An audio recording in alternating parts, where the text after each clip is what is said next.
Okay, good evening. I've just let in the waiting rooms. Let's wait 1 sec while people come in. You're in? Okay, great.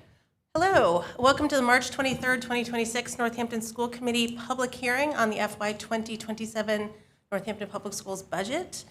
This meeting is being held remotely on Zoom pursuant to the modification of the state's open meeting law for the pandemic, and also in person here in the community room at JFK Middle School. In this meeting, and all participating will be audio and video recorded. And I will, Cassie, is there a reason why you have your finger up? So point at my brain. Please do not do that. Record button. Oh, okay. You're going to hit record. And then Recording in progress. Sorry. And now I'll ask you to please call the roll of the school committee. Mayor Shara. Present. Member Bartoli. Present. Member Weisenfreund. Here. Member Montgomery Tamaclo. Here. Member Stein. Here. Member Martin. Here. Member Mahoney. Here. Member Reese. Here. Member Jewell. Member Sanders Sullivan. Here. We have a quorum. Great, thank you. And so members Bartoli, Reese, and Montgomery Tamaclo are participating remotely. I got everybody. So tonight's public hearing is being held in accordance with Mass General Law, Title 12, Chapter 71, subsection 38N. The school committee will consider the proposed FY 2027 Northampton Public Schools budget and hear all persons who wish to be heard thereon. And the proposed FY 27 budget is available for viewing online at the Northampton Public Schools website at www.northamptonschools.org and at the office of the superintendent at 212 Main Street, room 200, and that's between the hours of 8 a.m. and 4 p.m. Excuse me. And it was also presented by the superintendent and business manager at the March 12th meeting. Please limit comments to 3 minutes or less to ensure time for all to speak, unless you are requesting an accommodation. I'll be setting a timer to ensure everyone has an equal opportunity to speak, and if you wish to make a comment on the FY27 and Northampton Public Schools budget, which is the only thing that the hearing is for, please sign up either at the podium here in the room or use the raise hand feature on Zoom. You can always submit written testimony, which is equally part of the public record, at northampton-school-committee at northampton-k12.us, and it will be sent to all school committee members. So before you begin your comment, please state your name or city or town for the record. And the school committee does not respond during testimony, as it's your time to speak, so while your comments should be directed to the school committee, you'll understand when we don't respond to them.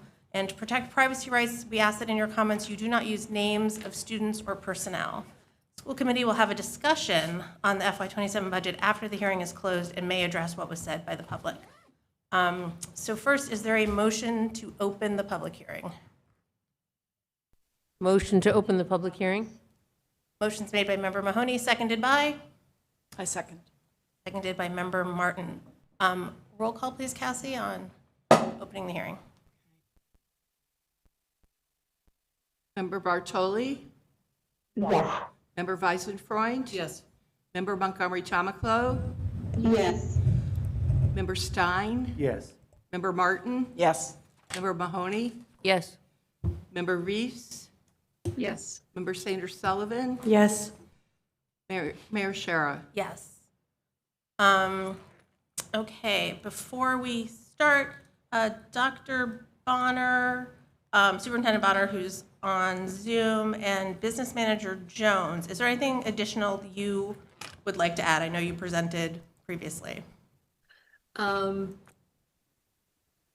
There was an update for that we sent out, and we made corrections on the website, and I'd like to point you to those pages. It was page, 30. 34 and 35? I want to make sure it is 34, 35. And so the only one change was the fiscal 2026 budget at the top, the appropriation that you will find under there, and then we updated the total operating budget at the bottom. So your new sheets show those changes, and it was done on both the level service as well as the strong budget. And Bobby, I don't know if you wanted to add any comments to that.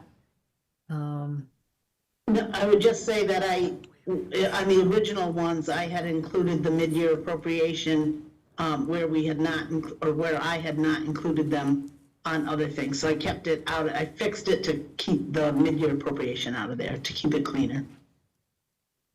Okay. Okay, thank you. All right, so let's open it up to the public, and there are only 3 folks in the room, but I just.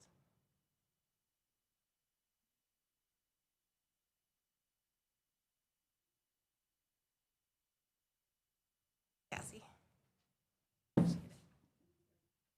Okay, first up is Pamela Schwartz. Good evening. My name is Pamela Schwartz. I live in the city of Northampton.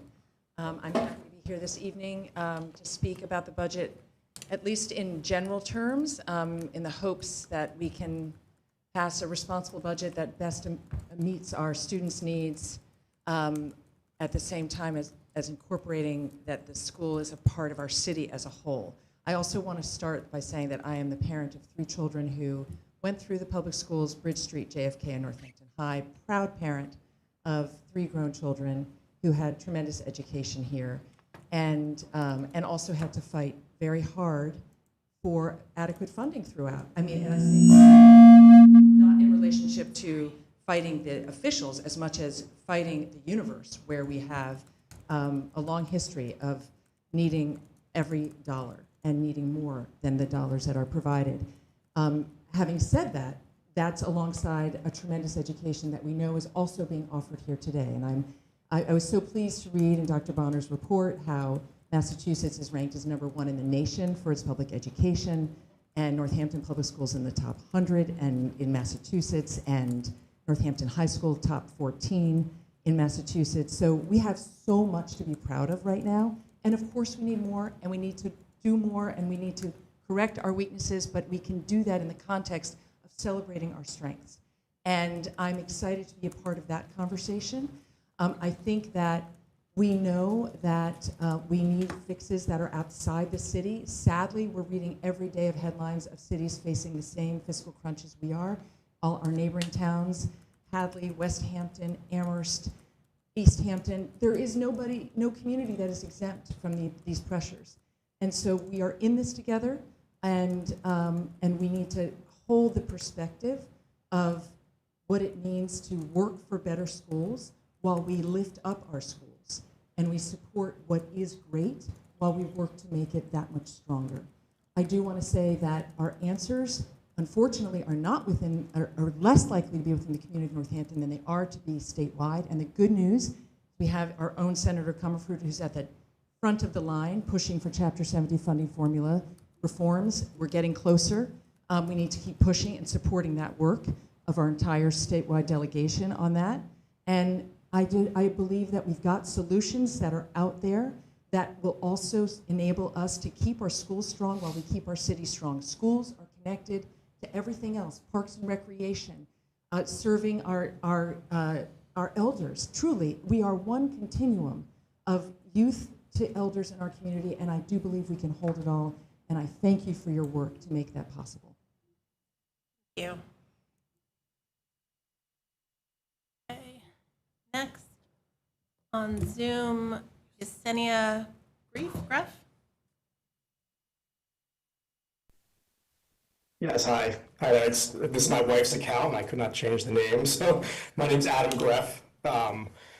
And I have a first grader at Leeds and a daughter who's going to be there in a couple years. And I live in Florence.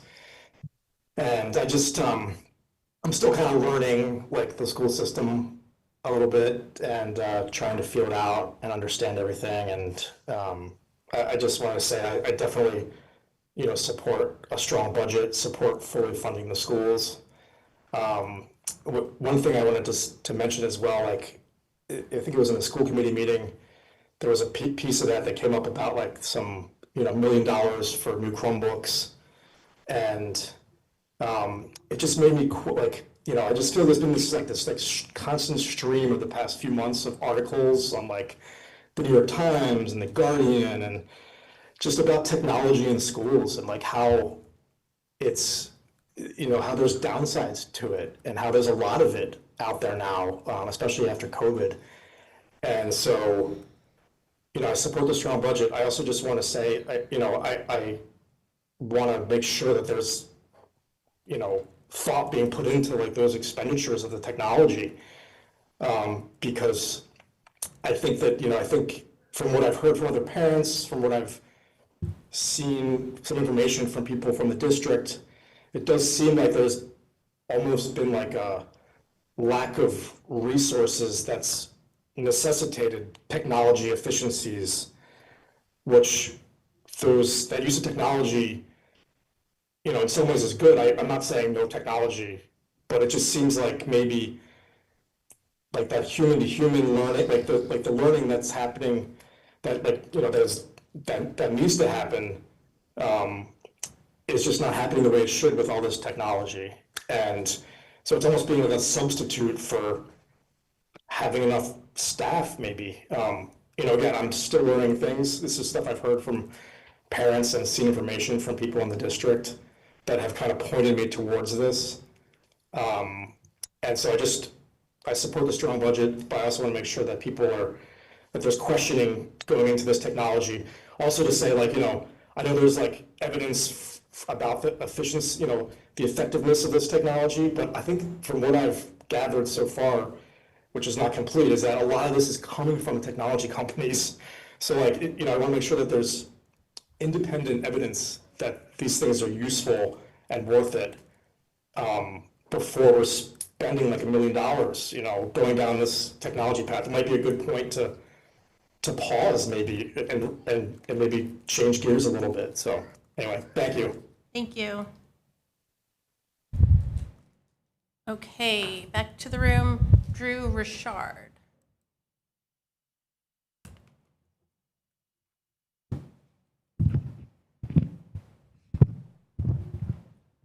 Thank you, and I'll just say that Mr. Greff and I have not coordinated our comments in any way, so to the extent that mine echo his, it's just two people thinking independently about their kids' schools.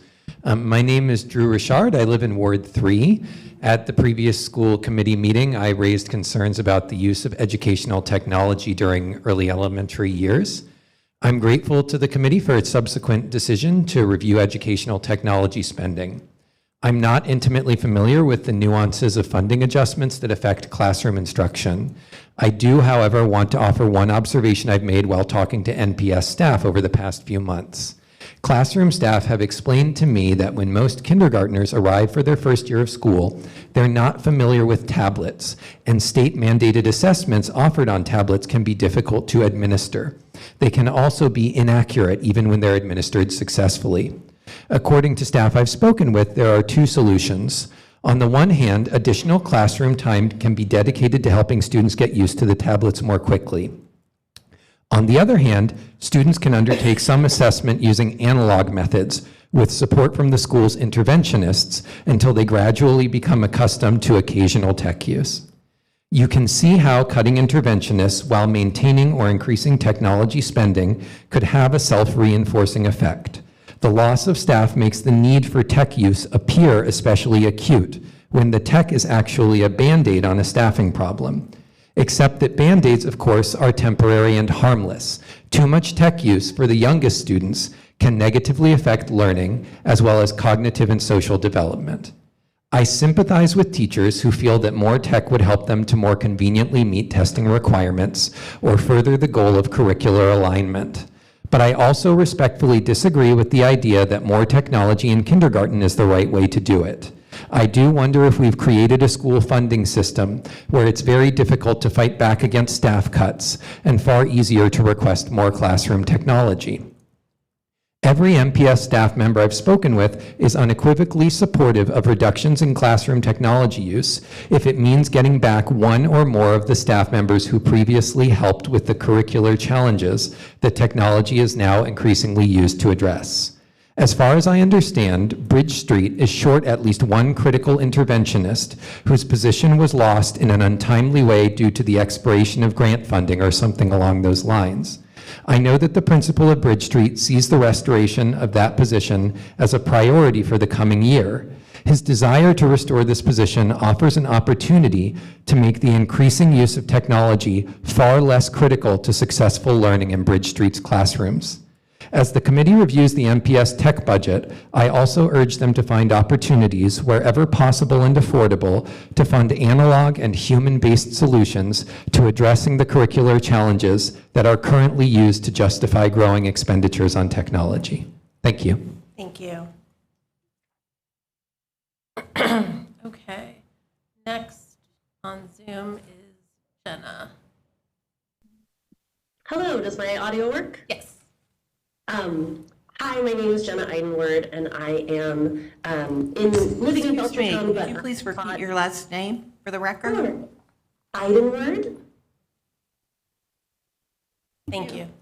I live in Belchertown, but have taught at JFK for the past 5 years, and I teach 7th and 8th grade ELA.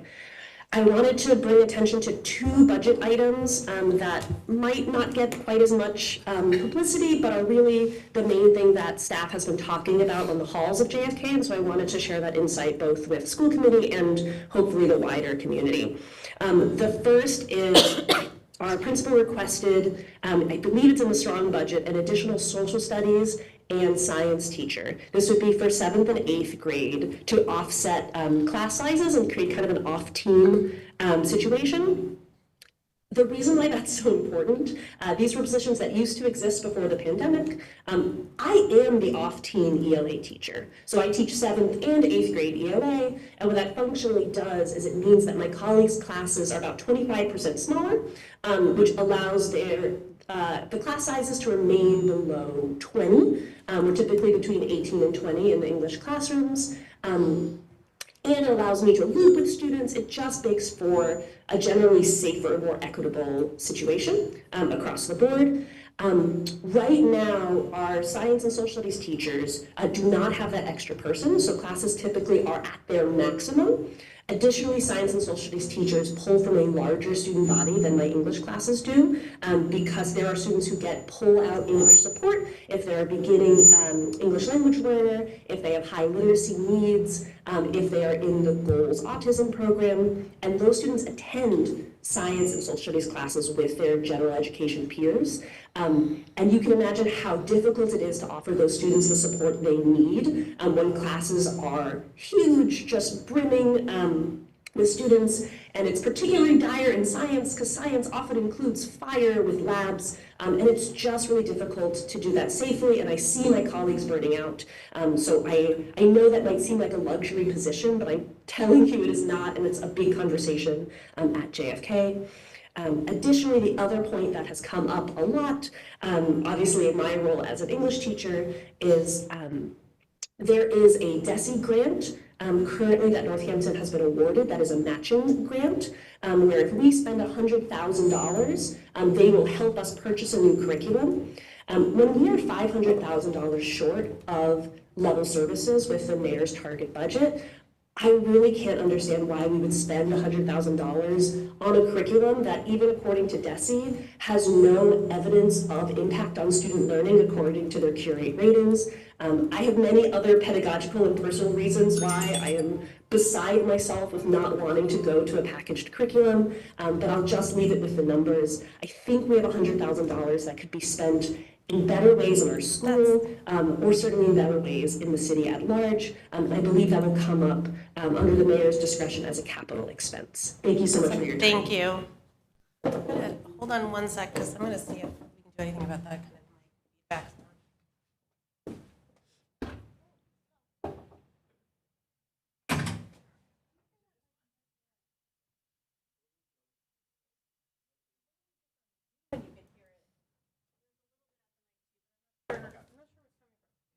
Thanks, Al. Anyone else in the room who would like to speak, please?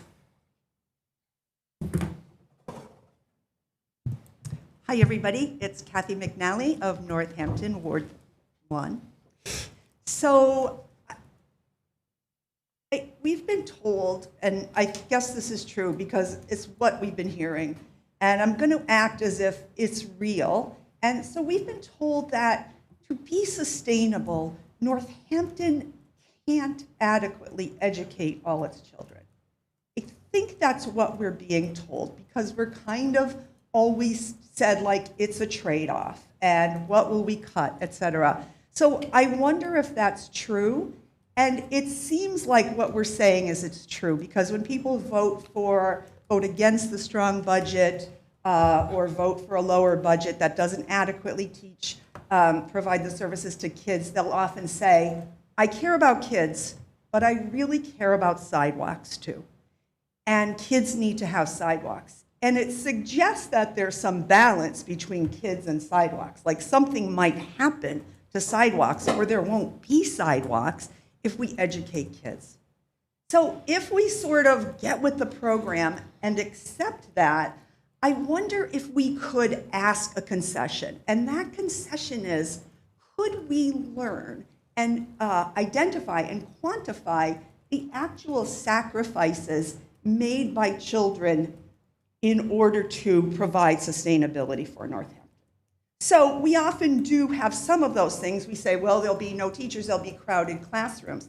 But I think it would be the basic service, the least we could do for those children is to recognize the sacrifice that they're making. Because in a way, we have a wide variety of people and organizations that support schools voluntarily. We have the wonderful NEF. We have those people that sell the concession stands at the soccer game and sell the hot dogs and it's cold that support the schools. We have VINS volunteers. We have all kinds of financial contributions.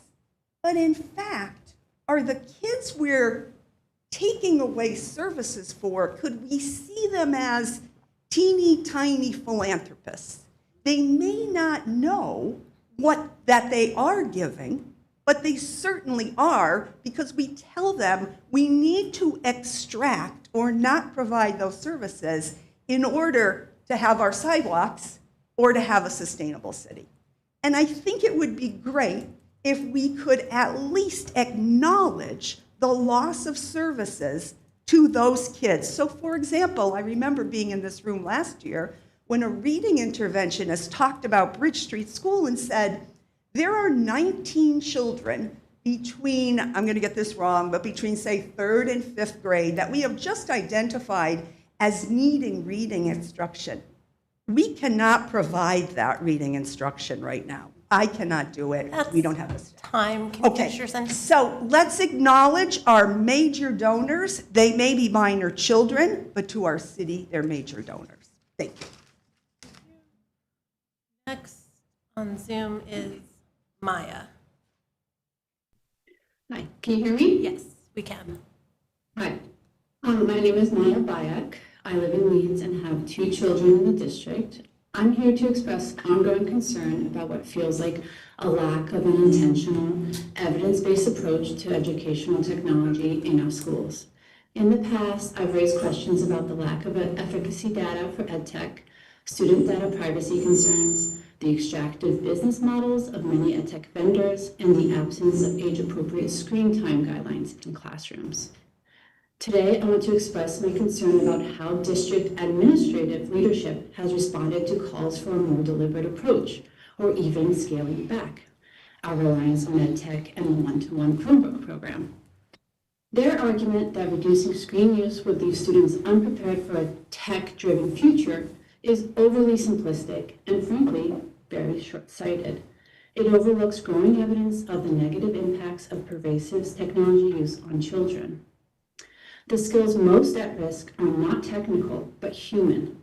Critical thinking, communication, collaboration, creativity, and sustained attention. These are essential for success in any future, especially one shaped by rapid technological change. This is not an argument against technology, but for using it thoughtfully. We should prioritize high-value tools while limiting those that reduce human interaction or increase passive screen time. Can we consider a more balanced approach, using technology through dedicated computer labs, specific technology courses, a cart of laptops brought out for a defined purpose, rather than making a personal device ever present for all students starting at just 11 years old? I urge the district to reconsider the plan to invest $1 million in expanding the one-to-one Chromebook program. This is an opportunity to pause and reflect on the precedent it sets and the growing concern among parents locally and nationwide. There is sufficient evidence of negative impacts on attention, motivation, social, emotional development, and academic outcomes to warrant a meaningful reassessment. If we are committed to preparing students to think critically and engage meaningfully with others, we must act with intention. I ask that you reconsider the role technology plays in our classrooms and whether our current approach truly serves our children. Thank you so much for your time and attention to this matter and for all the work you do on behalf of our students. Thank you. Excuse me, could I have your last name for the record? It's Bayak. Thank you. Thank you. Okay. Anybody else in the room? Okay. Then next up is Laura Carney. Hello, can you hear me? Yes. Okay. Hi, my name is Laura Carney Ernie. You probably mostly know me as Laura Ernie. In Ward 5, Florence, with 2 kids at Leeds. First, I want to thank all of the school committee members who have been asking questions and engaging with the NPS community on issues related to technology use at schools, which we've heard a lot about tonight. I'm hoping this really will start moving NPS towards a more tech-intentional culture. What I've started to see from my millions, it seems like, conversations with EdTech at NPS is that in a system that is strapped for funding, where teachers have found themselves with less support in their classrooms, where the classroom needs of students are growing, where parents are ringing the alarm about missed IEP services, and where administrators are constantly under pressure to keep up with modern times and technology. EdTech is presented as a cheaper solution to everyone's problems. But as schools across the country are relying more heavily on technology, we should ask if it is also the cause of a Pandora's box of problems coming our way, like many people have referenced tonight.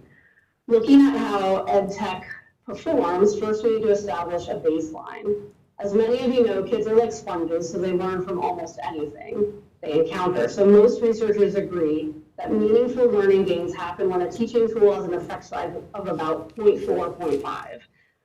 For reference, bullying and anxiety are at around negative 0.4.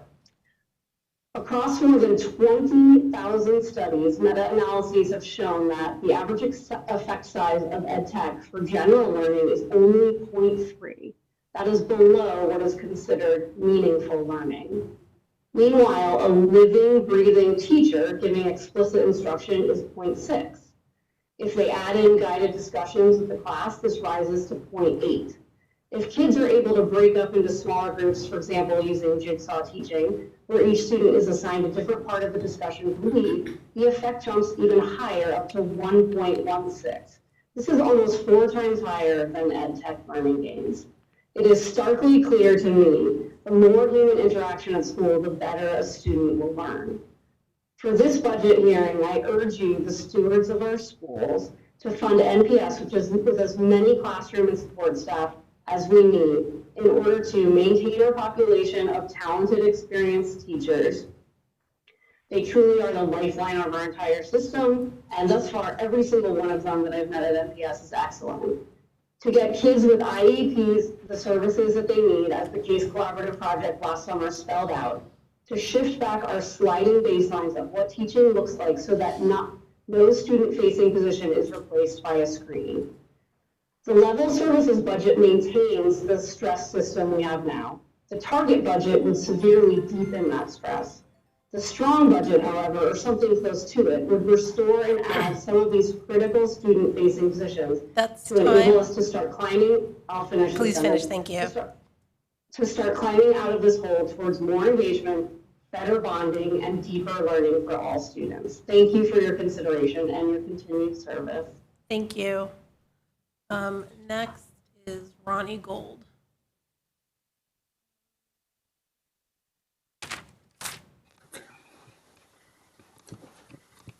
Hi, can you hear me? Yes. Ronnie Gold, 15 Linden Street, Northampton. Thank you for your time tonight. In regards to the upcoming budget discussion, something that has been around the education world for many years, but I don't necessarily know or recall hearing it when I was on school committee or before or after, is a concept related to this idea of ROI, or return on investment. It's something you hear often in business sectors and things like that, but they're actually, in the education world, it's called return on instruction or return on educational investment, ROEI. All of that is to say is it is a focus when budgeting to look at, are we getting appropriate outcomes for the investments that we're making? And how do we know that we are getting those appropriate outcomes? Yes, this in some ways, on the very surface, relates to the idea of, we're spending approximately $21,000 per student in Northampton. And looking at other districts and other schools that are spending similar amounts, and what are the outcomes. But that's really just the surface level. The deeper look is to look at the systems and structures that we have, and are we getting a good return on those investments when it comes to scheduling, right? The school day. When it comes to training for teachers, are we getting a good return on the investments, not necessarily good, an appropriate return on what we're investing there? If we're looking at the data that we're using and the data analysis that's being going on, are we getting a good return on that?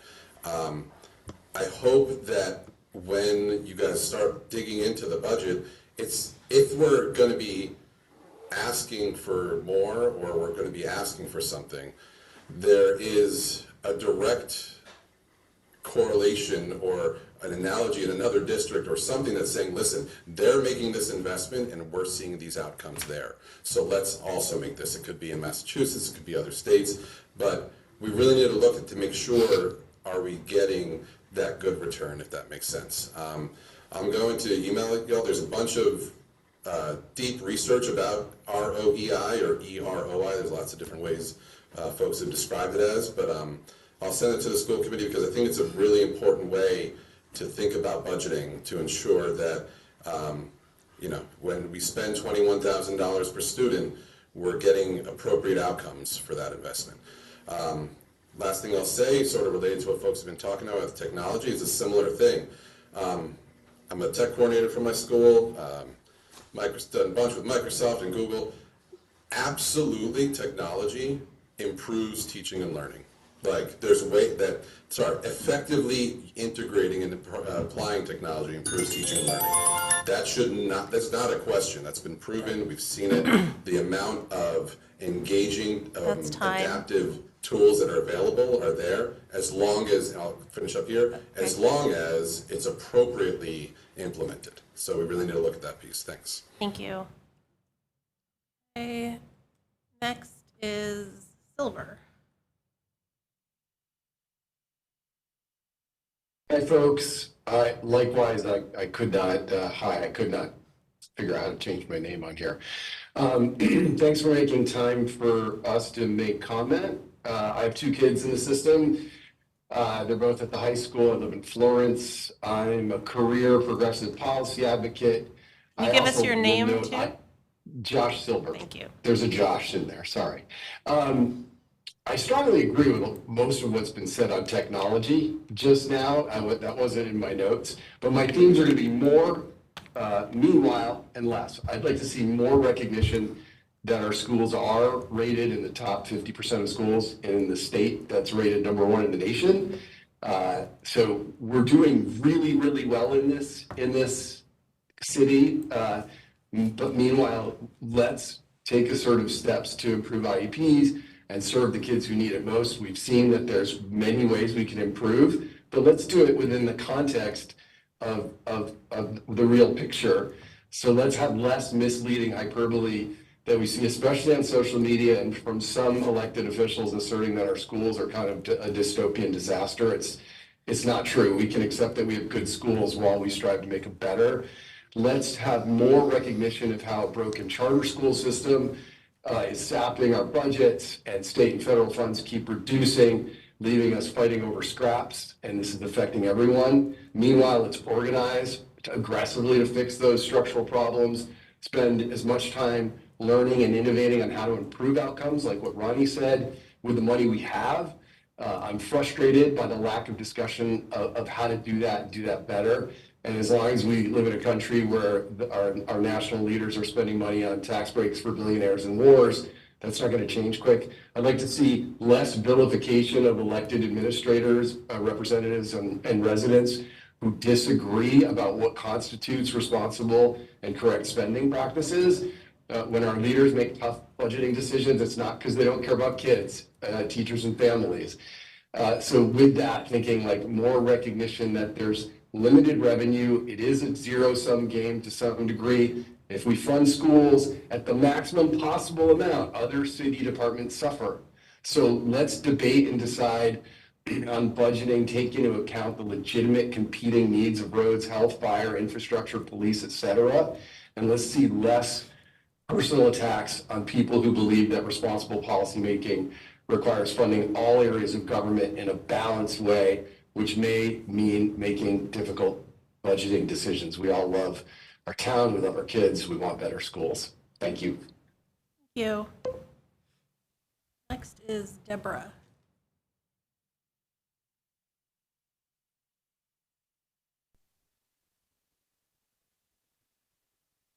Hey. You should be unmuted.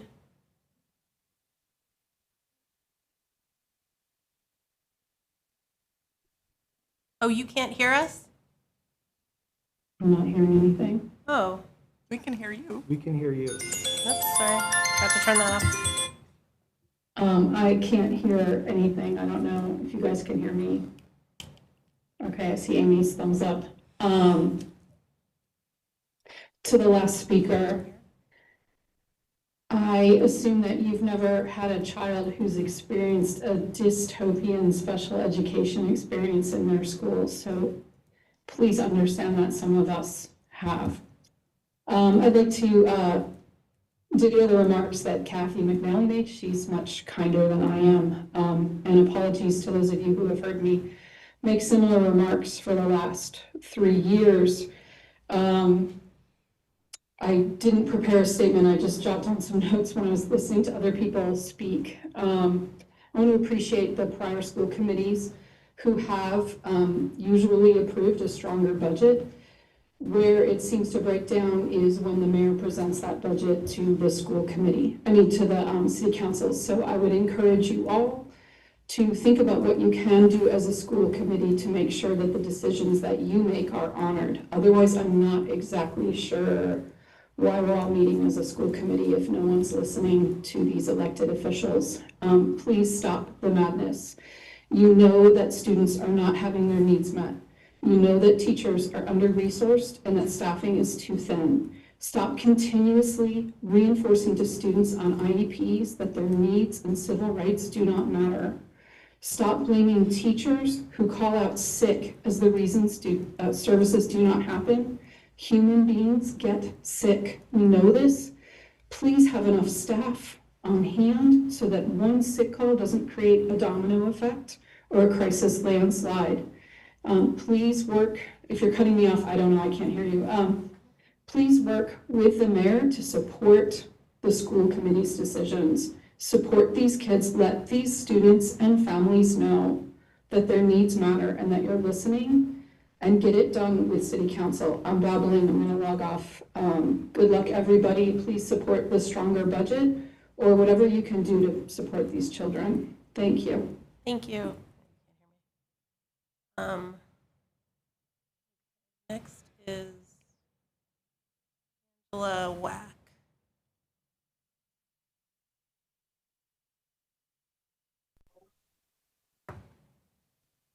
Angela? Angela Lack, I'm sorry, I'm having some computer issues. That's okay. Can you hear me? Can you hear me? Is it my turn? Oh. I know I got unmuted. Wait a minute, okay. Yes, okay. Hold All on. right, thank you. I didn't write anything formal Wait, today, but I just wanted to point out a couple things that know how to stop Ronnie her. Gold just pointed out that really need to be looked at. One, we spent around $21,000 per student in our district. And are we getting a good return on our investment? And I know they're children and we don't want to talk about them that way, but it is impossible to not talk about that when you're talking about this kind of money in a city that is strapped for cash to be able to make the basic ends meet in a lot of ways. The average the average amount of money that a state or federal government altogether gives a student in the United States is $13,600. We are significantly over that, and I do not see that we are getting the kind of results for our dollar that we should be. So perhaps I'm going to be advocating for the stable budget, the level budget, because I think that maybe the next superintendent, I know Ms. Bonner or Dr. Bonner had tried to do this, but it didn't work out so well, needs to take a look at our systems and do a thorough evaluation of the entire system and see how is it that we're spending almost $8,000 more per student and not getting the kind of results that we should be that other places get for far less money. And not only that, but $21,000, that should be a private school education. I know that some of the schools around here is a lot more expensive, but $21,000 can buy you a private school education, and we are definitely not getting those kinds of results. So I would advocate for the level services budget, until we get our new superintendent in place and they have it until next year's budget and they have a good idea of what's going on and what systems are going on, because there's something not right there. And so we've been throwing money at it for years and years and years, and we're not getting any improvements in the system. Thank you. Thank you. Okay, so it seems like Zoom can't hear us. I think Zoom can hear each other and we can hear Zoom. So let's just hold up a second. Any school committee members on Zoom, can you hear me? No. They're just, what's that?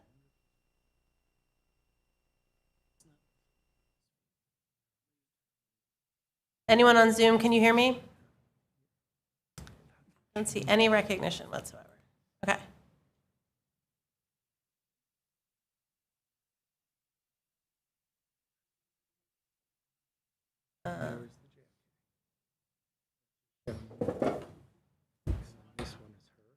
Can Zoom hear now? I don't think so.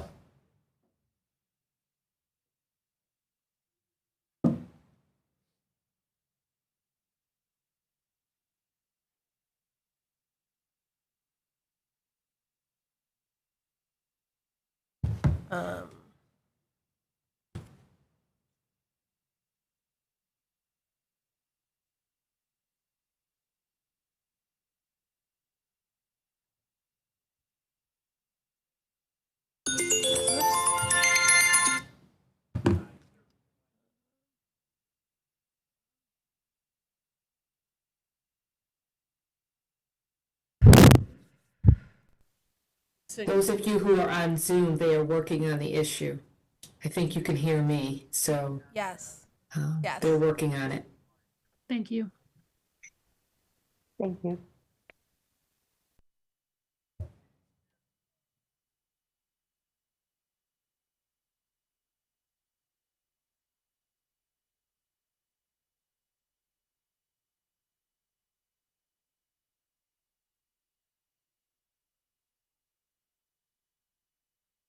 No, I'm here. On the on the Zoom on the screen.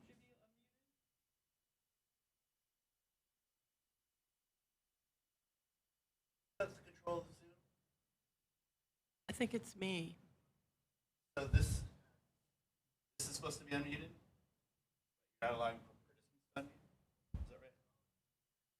The mayor unmutes people. You need to allow that to unmute. Okay.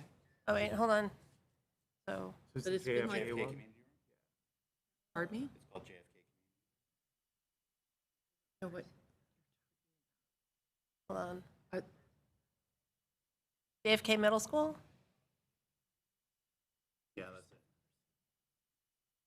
Okay. Let's try it. Can you hear me now?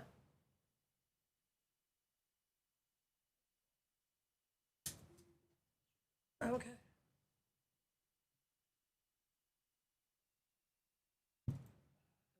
Okay. Change the setting to allow themselves to unmute. You know. Okay, now, I should hear you now. Can you? Can you hear us, people on Valerie? Zoom, can you hear us now? Okay. Yep, great. Sorry about that. Thanks for your patience, everyone.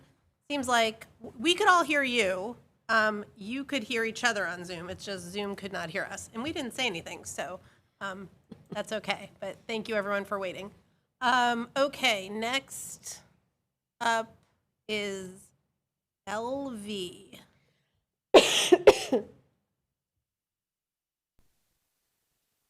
Hello, good evening. Can you hear me? Yes, can you hear me? Yes, I Excellent. can hear you now. Great. Thank you. Thanks. My name is Maria Viana. I am in Ward 6, and I thank you all for the work that you have been doing.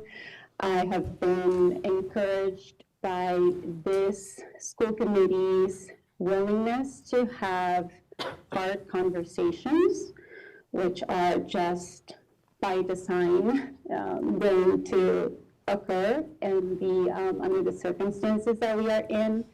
And I appreciate some of the parents who have shared they are new, quote unquote, to this budgeting discussion in the budgeting world. I was there 3 years ago now.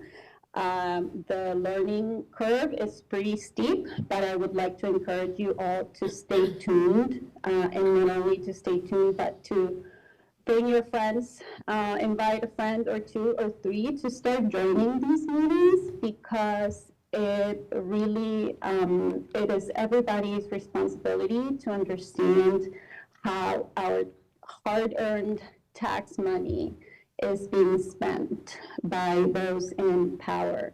And on that note, because this is the 3rd year I am logging into these discussions and hearings and meetings or watching them afterwards to understand what is happening and what is being discussed. I have to say that if previous years are any indication, for me, again, after watching for 3 years in a row, this process can begin to feel less like a true reconsideration of priorities and more like a formality. And that's been really difficult to come to terms with for a community that cares so deeply about its schools. I have said this before and I will say it again, public education, if you ask me, is not just another line item. It is the single most important investment we make in opportunity for every child in every neighborhood. And in a moment, under the circumstances that we're in, on a national level, when many feel that opportunity is becoming harder to access, and our democracy itself feels very fragile, our investment in upholding of our public education matters even more. This is also why transparency and engagement matter. When residents ask questions about the budget choices we are making, they're participating in this democratic process and asking how our values are reflected in the decisions that are being made. And I think Northampton has a real opportunity. We have strong reserves, we have engaged residents, and we have the ability to make deliberate choices about what we prioritize. I would like to urge this body to support the strong budget and our city leadership to really push for something clear and forward-looking. Thank you for listening, and please support the strong budget, not just on this level, but when it comes to City Council for voting as well. Thank you. Thank you. Okay. Kristen LD is next. Hi, Kristen LD, Ward 7. I'm going to speak really simply, mostly quoting Deborah, who spoke previously. Students are not having their needs met. Support these kids and their families. Let them know their needs matter. Strong budget, please, Mayor and city councilors who are on this call. Thank you. Thank you. Okay. Next, Lisa Modanos.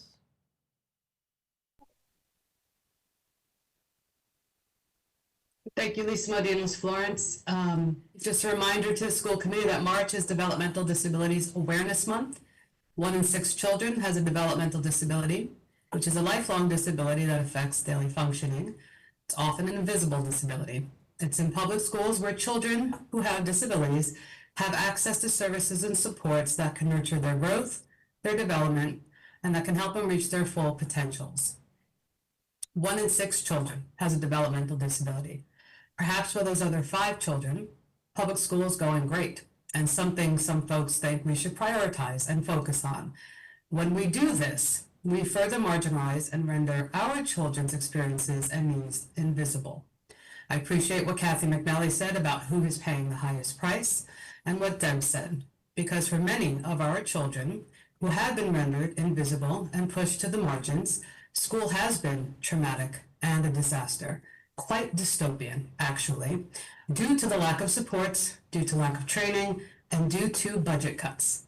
Budgets are moral documents, and our priorities when we budget for our public schools tell us where our morality is.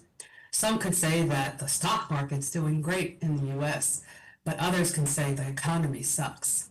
Which will you prioritize when you have these conversations and make these decisions? March is Developmental Disabilities Awareness Month.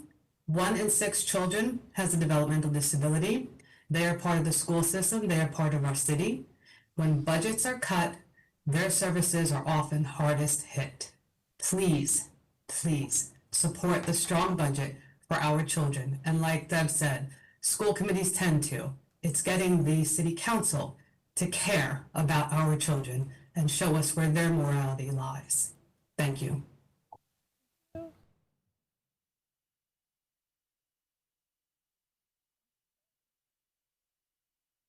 Anybody else? No one, anyone new here? Anyone else in the room would like to speak? No? Okay. Seeing no further hands, is there a motion to close the public hearing? Motion to close the public hearing? Second. Motion's made by Member Mahoney, seconded by Member Sanders Sullivan. Roll call, please. Yes. Member Montgomery Tamaclo, Yes. Member Stein, Yes. Member Martin, Yes. Member Mahoney, Yes. Cassie, we can't hear you on Zoom. Oh, Cassie, use the mic, please. Okay. Where am I? Member Martin, Yes. Member Mahoney, Yes. Member Reese, Yes. Member Jewell.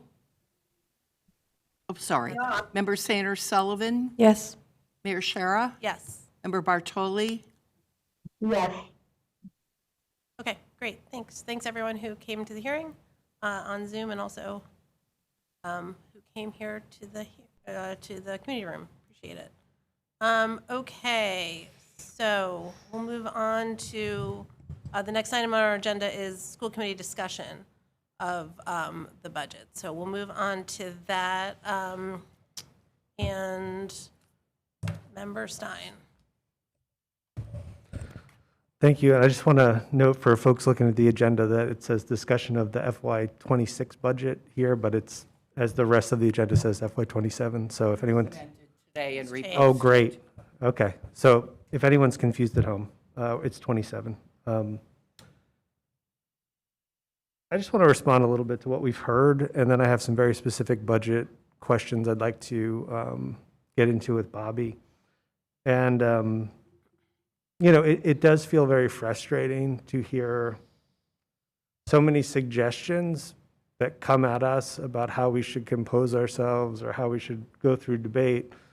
that are not grounded in any sort of fact, but sort of like fact book, like, well, we're rated really high as a state, and we're rated really high, just our high school's rated really high, and therefore everything's probably good and my kids are okay, so I don't know why you're making everyone feel bad. And as many people have said, that's pretty offensive posturing for the many, many students we have who have faced significant challenges in getting their needs met. There's a reason why there's a Department of Justice investigation of the district ongoing. There's a reason why DESE had so many findings against us. They just had another PRS finding regarding bullying last week. So I find it really disingenuous when folks want to ignore all of those things and lecture us about how their kids are okay. And it's really frustrating to me.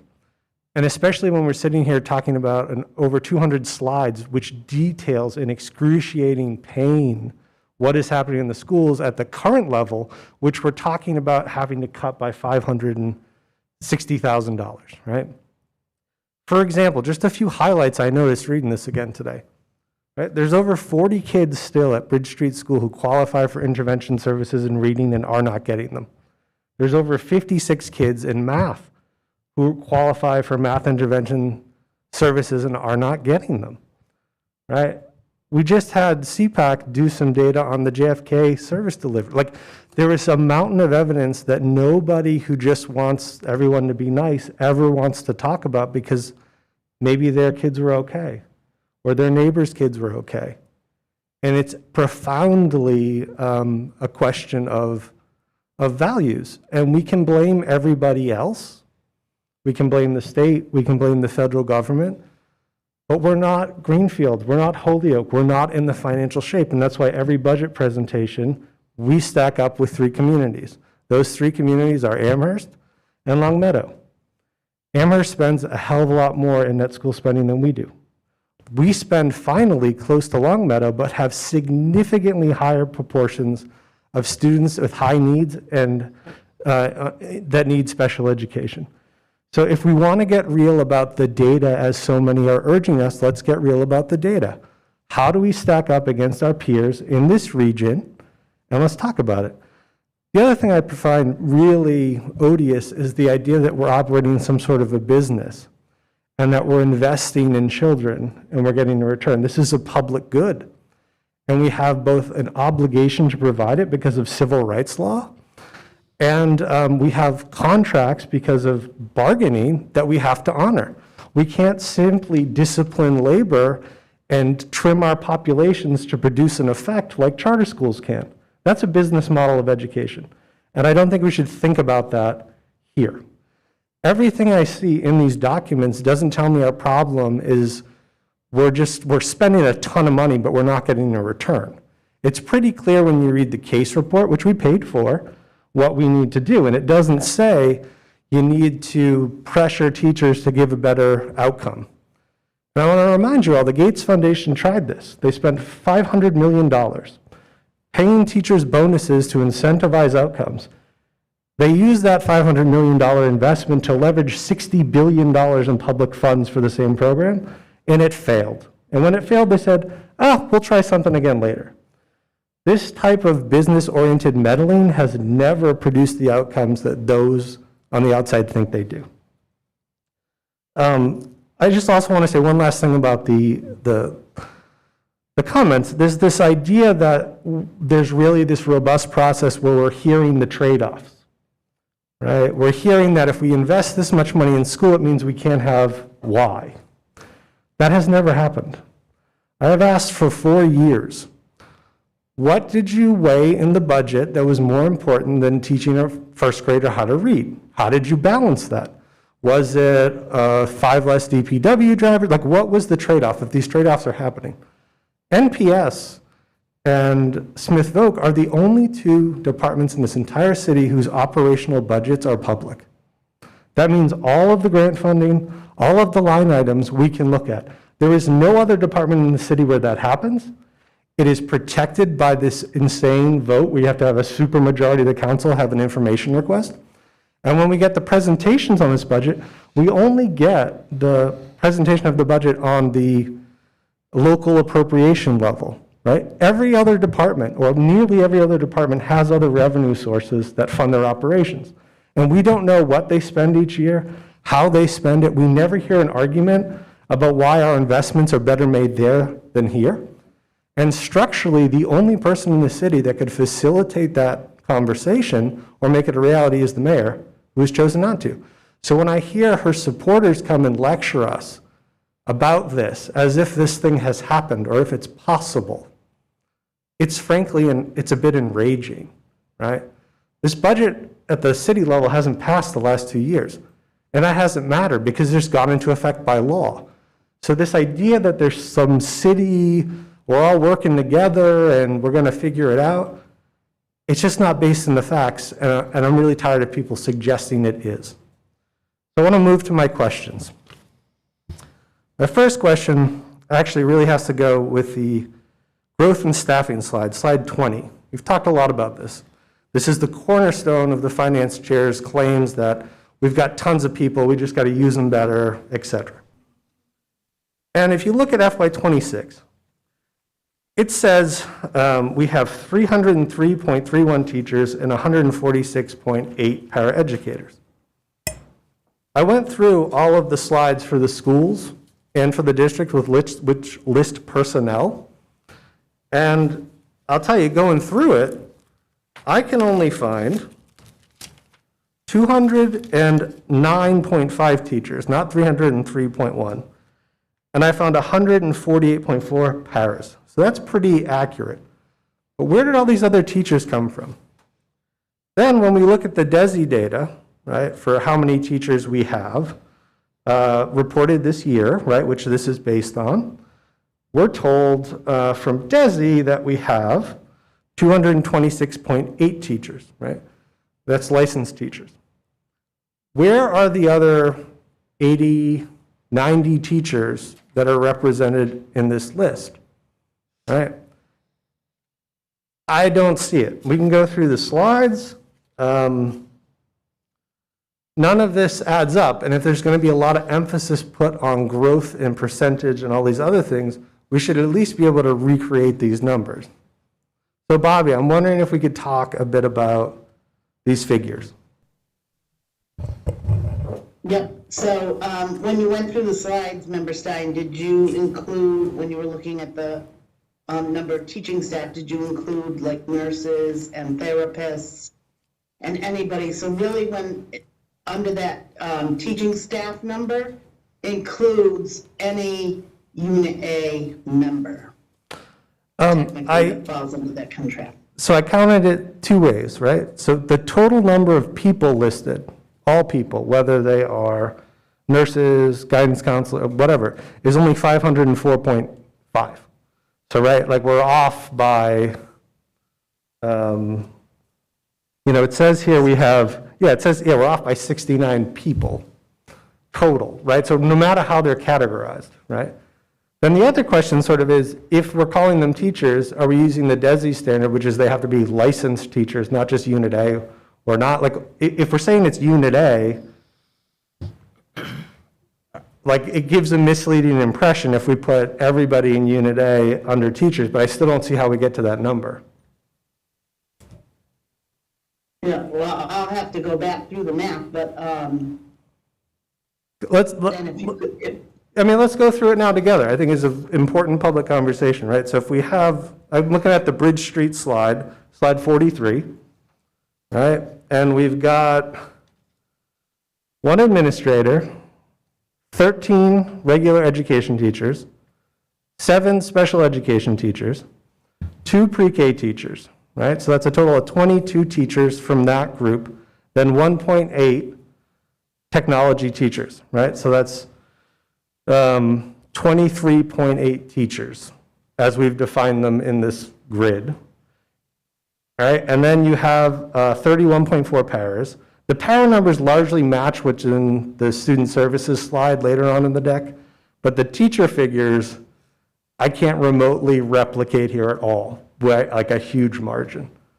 So we have, say here, if we discount the other Unit A that are part of this, we're talking about 23.8 teachers If we look at Jackson Street, which is slide 55, again, we have 14 regular ed teachers, 6 special education teachers, and then we have 2.7 specials and technology teachers, right? So that's 22.7. We look at Leeds, again, we have 12 regular ed teachers, 6 special education teachers, and 2 pre-K teachers. And then we have 3 specials technologies teachers. So that's 23 teachers. We look at Ryan Road, similar, right? All very similar. 12 regular education teachers, 6 special education teachers, 3 specials technology teachers. That's 23 again. We look at JFK, we've got 27 regular ed teachers, 14 special ed teachers, and then we have a number of specials, right? So we have 3 for art project lead the way, 2 for band and chorus, 4 for physical health and education, 3 for world languages, and then we have 2 English language learner teachers, right? And that totals to 55 teachers, okay? We look at NHS, we've got 50 regular ed teachers, 14 special ed teachers, that's 64. That's the only ones that are identified as teachers, right? So we got 64 at NHS. So when we add all those teachers up, we get 209.5. When we add up everybody listed in the staff profile, we only end up with 504.5. And even if we were to go to the admin slides, the central admin slides, we're still not going to make up 69 people. Yeah. So as we discussed at Budget and Property, if you recall, we talked about that actual list and how the differences are.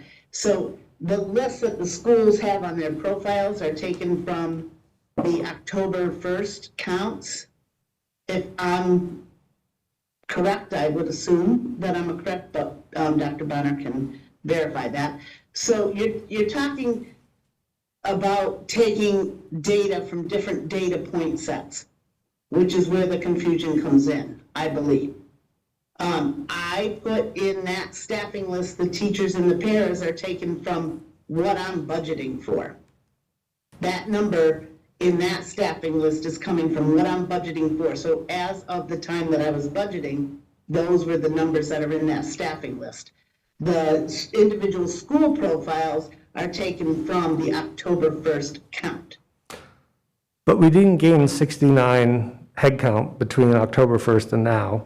And these are the slides in the FY27 budget. And what we talked about was, where do these figures come from? Will they match the budget? And I just went through the budget, and I'm saying they don't match, right? So I still don't understand how that answers the question, right? Because what we sent to DESI, that's the October 1st number 2, is much lower. So how could we be off by this large of an amount? And then there's the other slide, which shows that we have 797 employees, right? I'm assuming, and it gives the demographics breakdown, I'm assuming that is like every crossing guard, every substitute that's in the system. I mean, I don't know what that is. But the reason why this is so important is because we're hearing constantly from those that want to make us feel good about the mayor's budget cut, that we have plenty of people, we've added a lot of people, and we just need to use them better.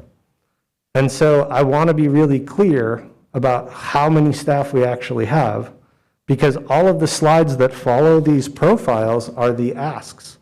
And they're making arguments that say, we need this additional teacher for this reason, we need this additional staff, and like, this is who we are now, right? Even some of the ratios in here are a bit off between students and teachers. Like, they're lower than the math shows, usually by at least 1 to 2. So, I don't know, I'd like us to know how many teachers we have now, and if we add any, or we're gonna have to cut some with this budget. So how many do we have? Dr. Bonner, did you want to respond?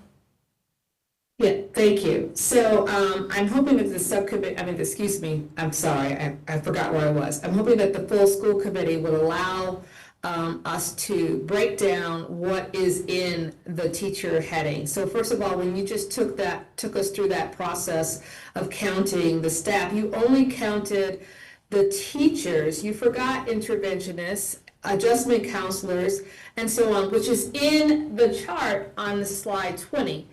And so what we could do is we can break down only this year, not last year, we're not going to go back, we could break down what is accounted for in that slide so that you know what has been grouped under teachers. Now for DESE has different requirements, and so there are some staff members that are not necessarily in the count. They separate out support staff as in counselors. So just be mindful of those things as you're going through. And I know that the other evening there was a comment about the different places in which, the different sources in which we grab these numbers. And we were referring to the numbers that the technology, the IT department was using. I just want, for the record, that it was not actual data. It was specifically, this is about roughly, it was a guesstimation of the staffing. It was not like it was pulled from our payroll.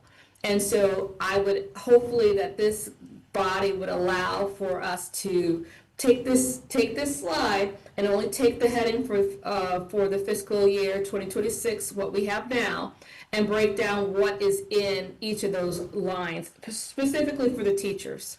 Because that's where the concern is, and that's where the count is. So, Dr. Bonner, I appreciate that. I think you might have missed it. I want you to be mindful that if you total up every single job on all of these slides, you only come out with 504.5. And the total on that slide is 574.27. So it doesn't matter who's categorized which way. If we just step back and say, not the ones that are actually labeled teachers, everybody, if you count up every single person, we're still off by 69 people. You'll get some of those, potentially, depending if there's anybody missed here from central services, from anything, but you're not going to get 69 people. So that's how far we're off. It's just not a matter of mixing up how we're categorizing them. Mayor? Yeah. Just seeing if Dr. Bonner was going to have anything to respond. Nope. Okay. No comment. Member Martin.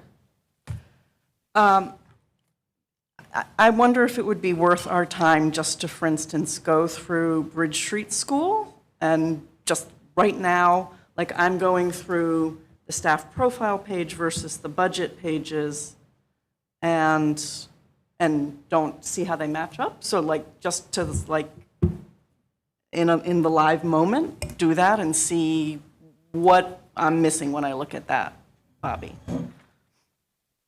I really don't think I can do that on the fly here.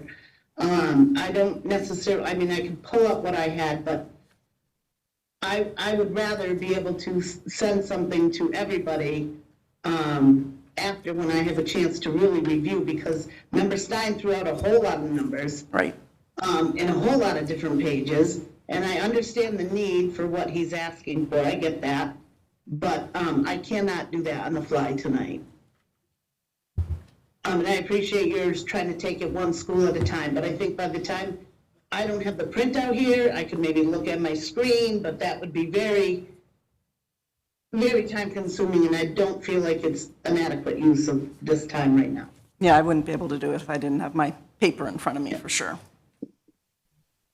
But it does seem like it would be super helpful. Yeah. Like, for instance, And even I can in the, put that together.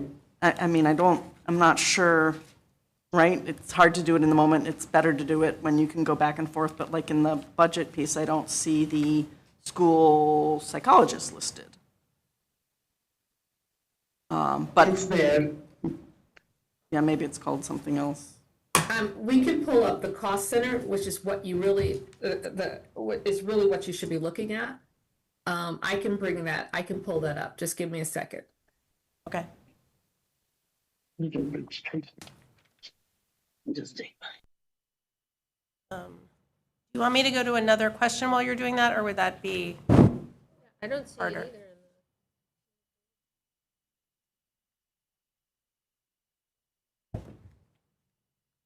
Well, I guess that's a question, like, is it the level services, the strong? Well, the strong isn't in here. Right, we have level service, or mayor's budget isn't broken out. My budget doesn't exist yet, by the way. That would explain that.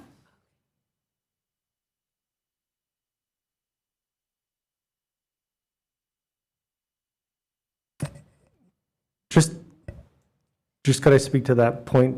Just a kind of a clarification question. So the way I read the slides, right, was you sort of had the profile, then you had below that, sorry, I'm trying to scroll down fast to one of them. Level services and then strong. Yeah, and it could be in different ways, right? It could be like, here's the things we want, and here are our goals, here are what we're trying to do, and then you'd have the requests, right? And then you'd have request 1, request 2, request 3, request 4 in this case, and then you would have links to the level services budget and a link to the strong budget. The majority of the requests are not level services, they're additional things that would be in the strong budget. And so if we had the current proposal from the mayor, where there's going to need cuts, it's going to be, we'd be taking away what's on the existing slide, right?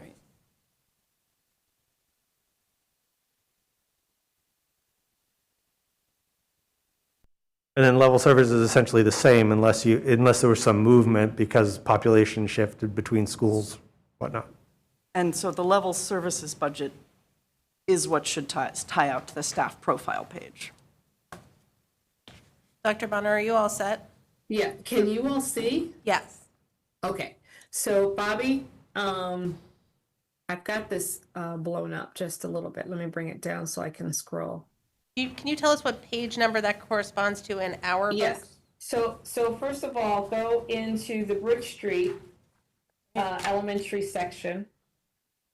And it's at the very back of that profile. It's still in section 3. I think it's page 53 is the And link. so the one that I have pulled up is the level services.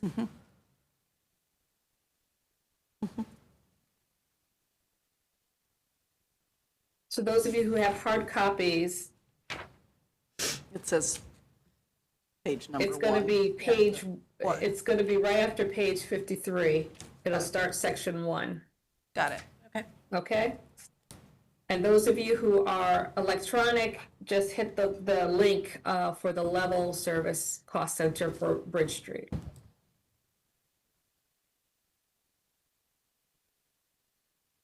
So that first question was, you didn't see the school psychologist? Correct. In the Okay. student services budget. So, Uh-huh. So if you look at page 11. if you go in,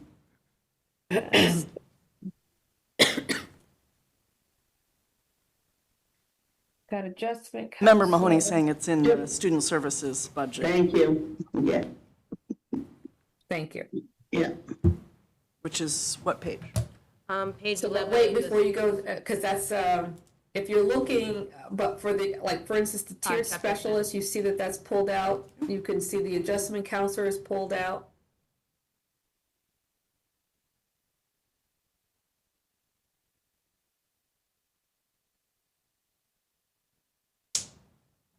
The special education, just so you know, if you're trying to flip between the two, is after page 151. And that's where the psychologists are. That's where your therapists will be. That's where your special education teachers will be, etc. That makes the numbers even different, more different from the profile. Now you understand that how each school would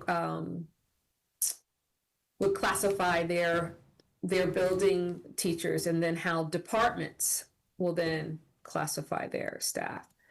So interesting. These are the kinds of conversations that we were hoping that would have happened at budget and property meeting. We could have really gone into the different profiles. Well, So where here do we you are want us tonight. to go right now? What do you want us to do at this point? I mean, Chair? Member Martin has the floor, so I was waiting to see if she has. I mean, I so. think she's this is- absorbing information.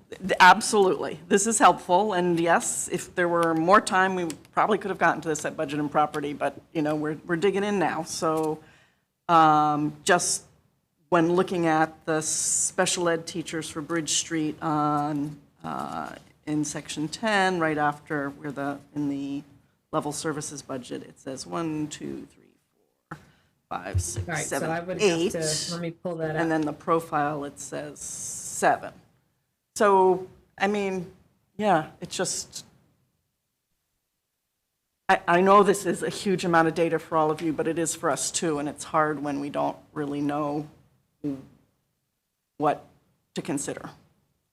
Could you repeat what you just said, Member Martin? I'm Yeah. sorry about the numbers. So the Bridge Street School profile says 7 special ed teachers, and then in section 10 in the level services budget on, for Bridge Street, oh, wait a minute, sorry. Maybe I was counting Ryan Road. 1, 2, 3, 4. Oh, maybe I did, no, maybe I was counting the right ones. 1, 2, 3, 4, 5, 6, 7, 8. Yes, it says 8 Bridge Street School special ed teachers there. Right, so you're off by 1. Right. And again, I'll point out that the profile comes from the October 1 counts versus what I'm budgeting for on that staffing list. So there's a So lot level of different ways. services doesn't, so are you saying since October, we added a special ed teacher at Bridge Street School? Because level services should be the same as what is currently there, correct?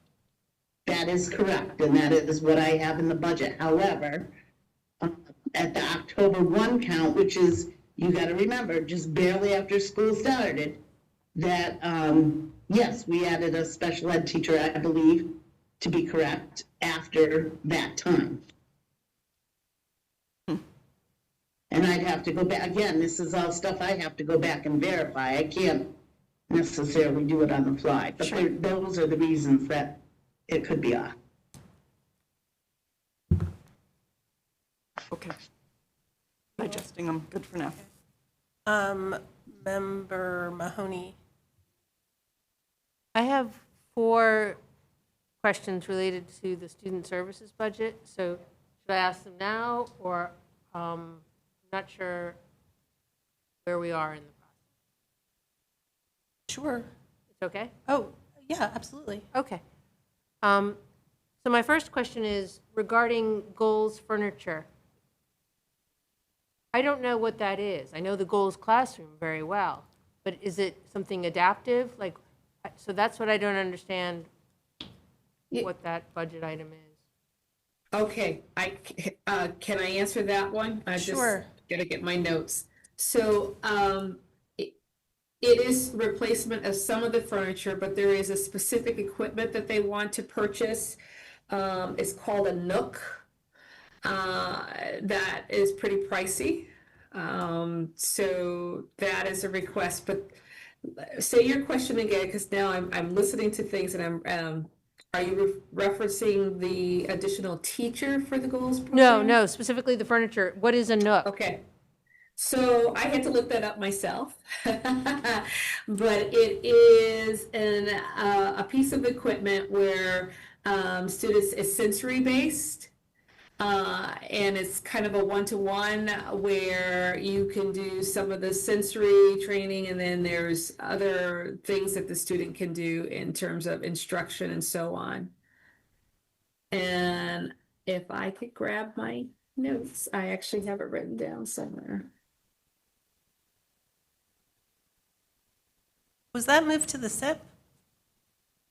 That was that went into the SIP, absolutely. That's why I'm trying to get my SIP notes right now, so I can tell you specifically what it is. So it's a sensory reading and a reading called the Nook. It's something unique specifically for that program, and then some additional new furniture. And yes, so this is not necessarily in the operating budget. This is part of the capital improvement plan. Okay, all right. Right, I understand it was a separate piece of the pie. I just didn't know what it was. Okay, then, I didn't see like a line item for this, but I know that CPAC through the Family Engagement Coordinator has requested $1,000 for CPAC family education purposes. So where in the budget would that be? Okay, so if you go under, Oh, yeah, I know you have it. It's under. it's in there. Mhm. Yeah. Want to give that line.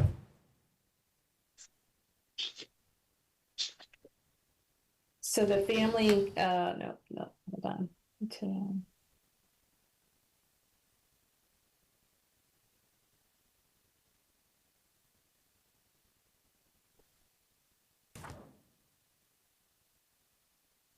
I had pointed that out when we met.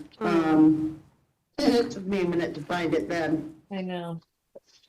Remember Mahoney, but Right. it is there.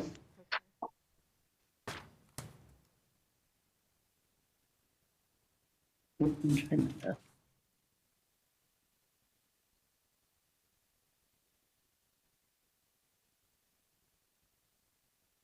Probably see if you also put it under the family engagement and EL. No, it's a separate line. I made it a It's in a separate separate line. So it would be in the strong budget.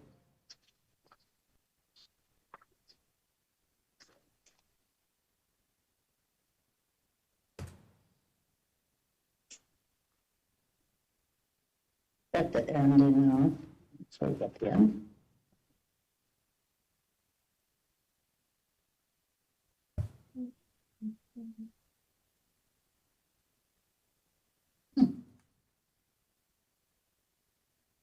It is, if you were to look at the strong budget, the line 582, you'll see $1,000 for CPAC.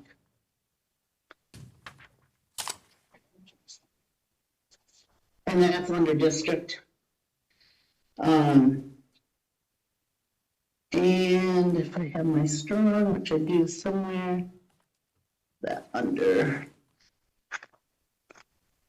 That's 582, because guess I'm confused, under the student services. under the full general budget, Which is line section, 582, strong. It's a strong budget, the full, not by the cost center. It is in the cost center as well, but the line I'm pointing out is 582, which is under the full. What section is that? And then if you, I think section 2.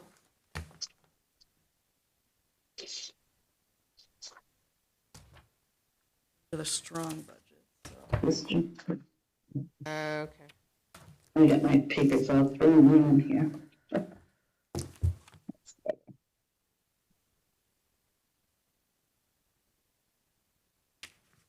Okay, right, okay. Family engagement, CPAC, $1,000. Okay, thank you, yep. Yep. All right, thank you. The other two questions I had, they will be easier. So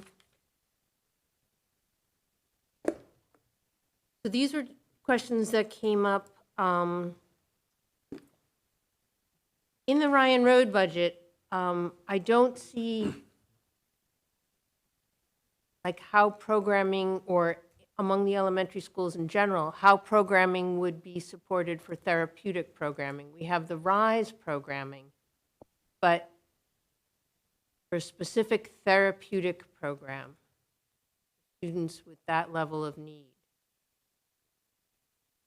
I don't see it in Ryan Road or student services, but that is something that has developed and is needed. So how does that get requested?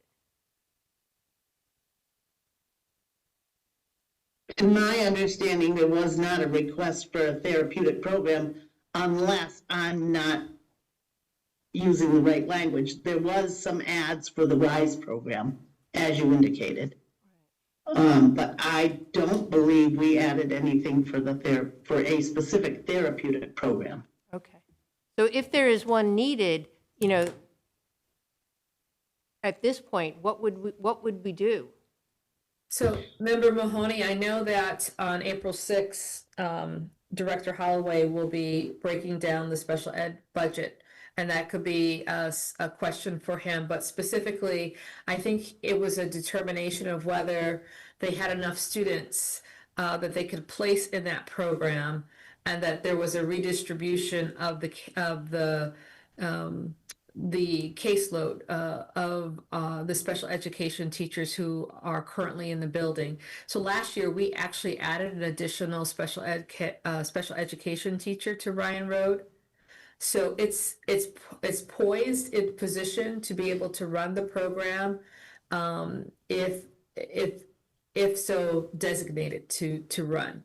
So it's all contingent on having enough students to run that program, seeing if they can bring students from other schools also for that specific program, because that program would be different from the other three programs, or the other, I would say, well, Bridge Street is the perfect model. It was the one that actually was initiated last year. So it's a question that I would say that we would say for the April 6th, but we don't have to wait until that long for it to be responded to. I can simply ask Matt to contact you. Okay. And yeah, it would also, I think, require like an additional school adjustment counselor. The last student services question I had would be related to, this was something that we touched upon briefly at Budget and Property Friday evening, is shifting some positions to add 2 additional ETLs so that each building, each elementary school has an ETL, which would, as you mentioned, there may be some need for change in the job description, but that would reduce the need for a second associate director of student services. So that discussion has not ensued. That was the request from the director in terms of his preference. So I know that I will be meeting with the alt team tomorrow, and we could make that suggestion. Thank you. If that's the direction in which we're preparing for in terms of the strong budget. Okay. I do have one final question regarding to Chromebooks. You know, in thinking it over and talking with like 20-somethings, I guess one thing I wonder is when Chromebooks are handed to a 6th grader, 6 years later, won't they be woefully out of date? So just to speak to that, and I believe Kate is also on tonight, but to speak to that, so the reason why the increase in price of the Chromebooks is that they are purchasing a better model that has a greater lifespan, on average of 7 years to get through the tenure of the student, and so I know on average, you know, the traditional cheap brand of Chromebooks or laptops usually 2 to 3 years. 4, 5, depending on who is actually the carrier and the holder of the device. But it is a higher level device built to last longer and to perform better. Okay. All right. Thank you. You're welcome. And finally, I would like to say thank you to those who spoke this evening on public comment, especially regarding some of the tech usage, and also a reminder to those whose families may be doing very well, but there are families whose children have been subject to restraint holds or missed services. So when we cite that Northampton is a district that has a high ranking, that's true for some students, but not all. So please remember that. Thank you. Thank you. Okay, Member Weisenford. Thank you. Yeah, I'd also like to thank all the people who spoke at public comment tonight, and it's so important to have an engaged public, and we are rich in that, and I appreciate that. I also I want to thank Mike Stein for having taken all that time and looked in such great detail, as he often does, at the budget. A note on process, I think as Member Martin mentioned, last year was my first year here, and I think the budgets went to Budgets and Property Subcommittee for review prior, and I think we could have avoided some of this confusion if we had done that.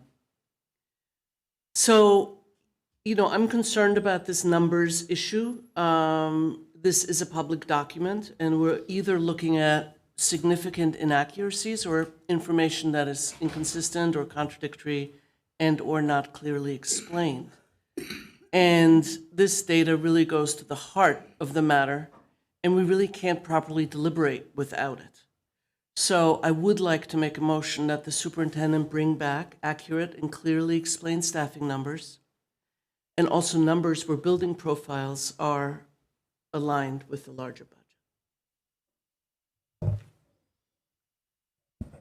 Second.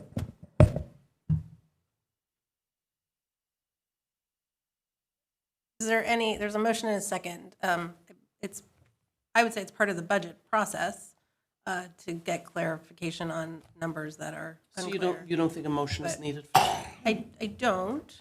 I think we can ask for, at the next meeting, to have clarification around the staffing numbers and any questions. That's sort of what this process is for. Right, except, Mayor Shara, I think that what I'm asking for is not just an explanation. I think I think those pages have to be redone, right? So that it's really clear, and that it's clear for anybody looking at it, whether it's a member on the school committee or a member of the public, that it's consistent and understandable. So not just an explanation, but actually, I think the documents should be correct.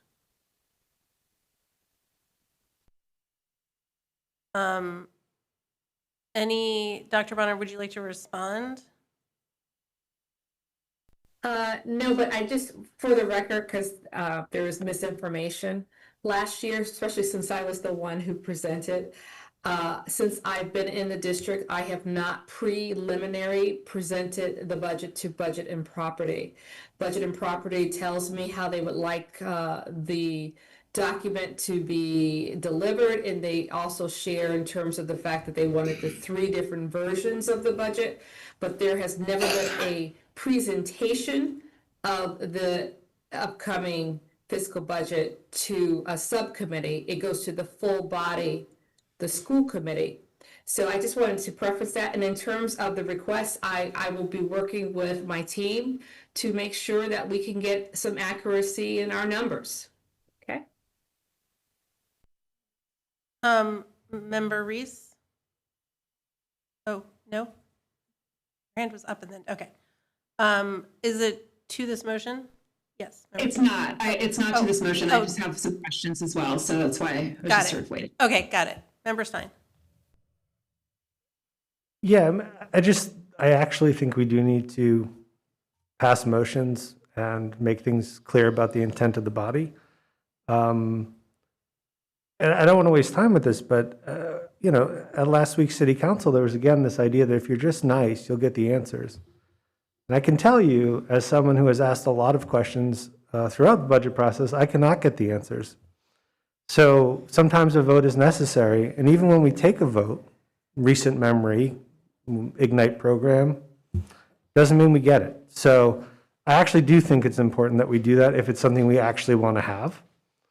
And as someone who has had to put in records requests just to get classroom sizes at NHS, someone who has had to put in record requests for really basic information, I don't think we should assume that if we don't pass a motion, we'll get this again. And just regarding the point of clarification that was made about the misinformation, you know, the Budget and Property Subcommittee is charged with working on the budget. It's our charge in the rules. It's not something that has to be referred to us. And the idea that the whole body gets presented to us before us is kind of weird, especially since it means we miss opportunities to discuss it more deeply. And we're going to get, hopefully, a presentation that shows what the mayor's target budget means in terms of specific cuts by the 6th, by the next Budget and Property Subcommittee meeting. If not, we're going to sit here on the 12th being surprised, like, oh, we're cutting these things to save over $500,000. Will you vote for it? Like, it's just like not an appropriate way to manage a process that we're going to be asked to vote on. So whatever has happened in the past, and again, along these same lines, this is the last point, is that we have an entire capital program, which we heard a lot about, Chromebook purchases, which this body has virtually no input on. No review, budget and property is completely bypassed, and we only ever vote on very few of these items. And it's not integrated at all within how we think about the alignment of resources and budgeting, and it should be. And I hope that this term we can make changes there. Thanks. Any other discussion to the motion? Okay, seeing none, roll call, please. Member Renika Tomaclo? Montgomery Tomaclo. It's fine, Kathy, yes. Member Stein? Yes. Member Martin? No. Member Mahoney? Can you please come back? Member Reese? Yes. Member Sainer Sullivan? No. Mayor Shara? No. Member Bartoli? Abstain. Member Weisenfreund? Yes. Going back to Member Mahoney? Can you please read the motion again?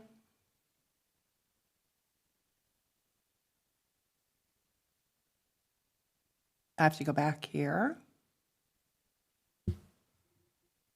Motion that the superintendent comes back with accurate numbers, was the gist of it. May I? The superintendent bring accurate and clearly explained staffing numbers and numbers where building profiles are aligned with a larger budget. Point of order, Chairman Chair. I believe that the motion needs to be read by the clerk to be sure that we're being clear that what we're voting on, and that if it's read by a member, it may not be the accurate motion. I think you said that it needs to be read by the clerk. I'm not sure either's the accurate motion is the issue. I wrote it down.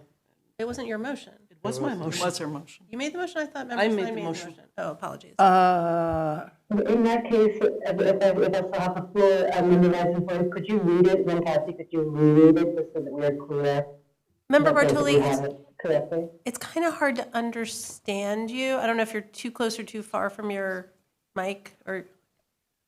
I'm simply asking that the clerk repeat Member Weisenfeld's motion so that we're clear that we are getting the correct motion from both the person who gave it and the clerk. Okay. For the sake of the minutes. Do you have it, Cassie? No. Okay. Then I think we have to go with what Member Weisenfeld said because it wasn't taken down yet verbatim. These meetings have become very challenging. I understand. So just to confirm, what Member Weisenfeld reads, we all agree is the motion that we're voting on? I mean, I don't know how to make sure that, because there was some confusion during the last meeting around which motion was what. I just want to make sure that we're on the same page as to what we're voting on. Does everyone agree with what was stated by Member Weisenfeld was what they understood the motion to be? Yes. Yes. Wait, except for Member Sainer Sullivan? I had thought that Member Weisenfeld had asked to also have the book reconfigured so that people can find this information more quickly. I thought that was the motion. I agree. I remembered something about the budget being It was, may I? It was part of the conversation when Mayor Shara said, when we were talking about whether or not a motion was necessary. And she said something along the lines of, well, you know, or I don't know if it was you, Mayor Sher, somebody said, you know, we expect the superintendent would come back and with explanations. And I said, well, I don't just want her to explain it. I want the information to be correct in the budget book that we have. So that wasn't part of my motion. That was part of the conversation we had afterwards, clarifying. But I have the motion written down, so I'm happy to read it again if you would like. Thank you. Yes. So what I said was I would like to make a motion that the superintendent bring back accurate and clearly explained staffing numbers and numbers where building profiles are aligned with the larger budget. Okay, so everyone's comfortable, everyone who's voted, happy for us to go back to Member Mahoney? Yes, please. That's your vote, yes? Yes. Ooh. We have 3 noes, 1 abstain, and 1, 2, 3, 4, 5 yes. Okay.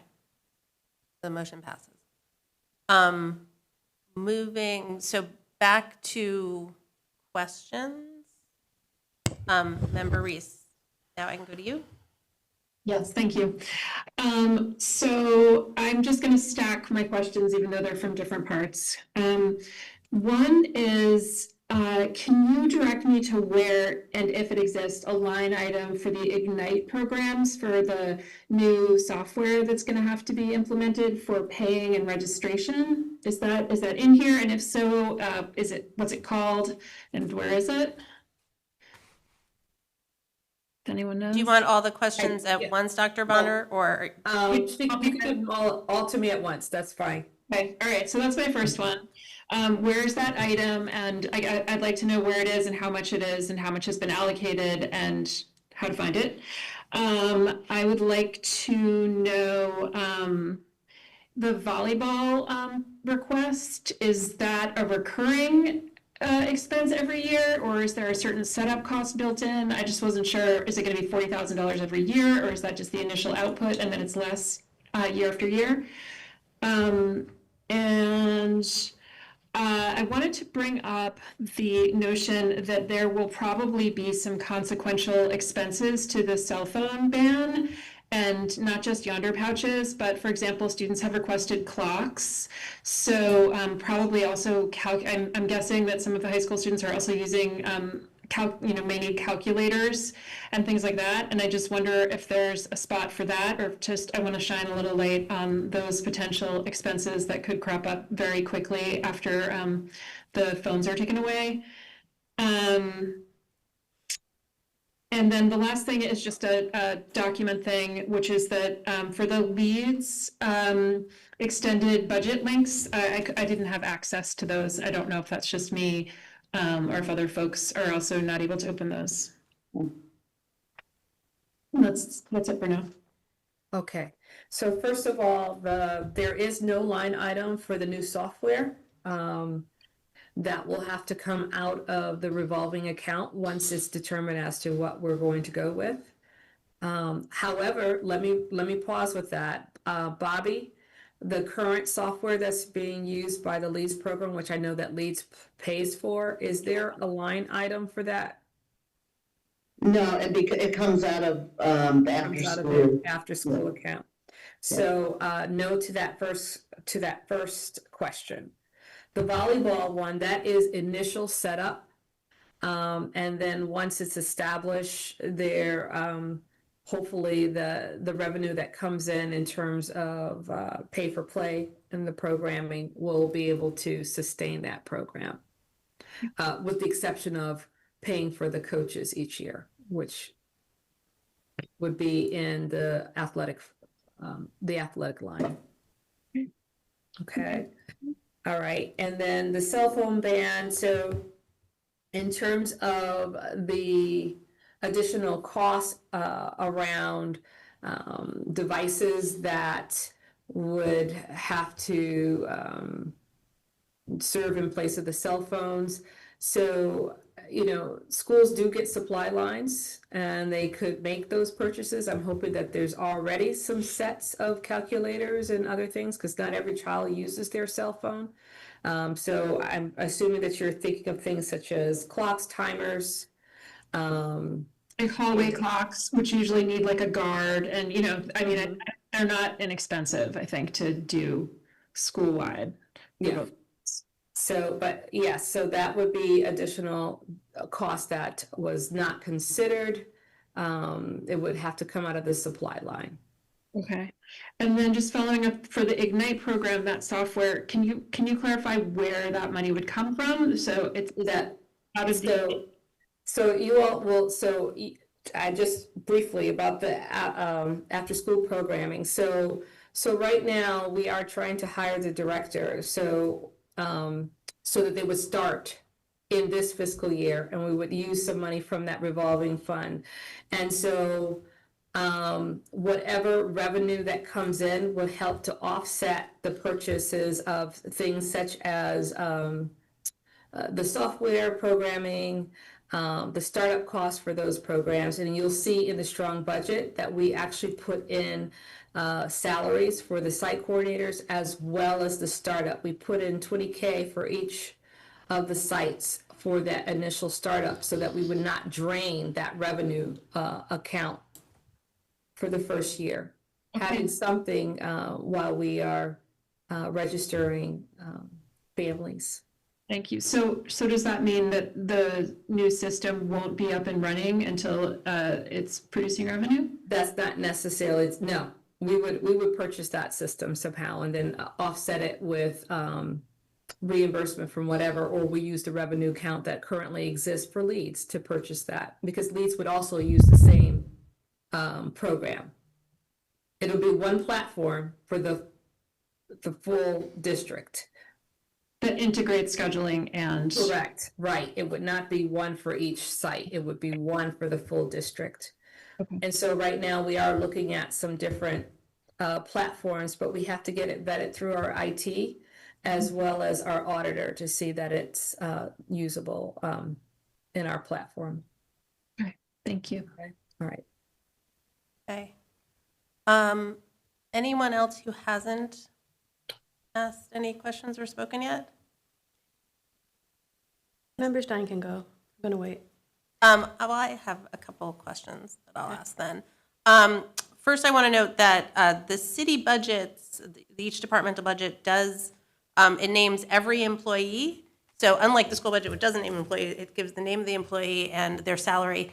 And it does show in the right column any grant funding that pays for anything. So any additional funding, it shows the city appropriation, then it also shows any additional funding on each city departmental budget. Question.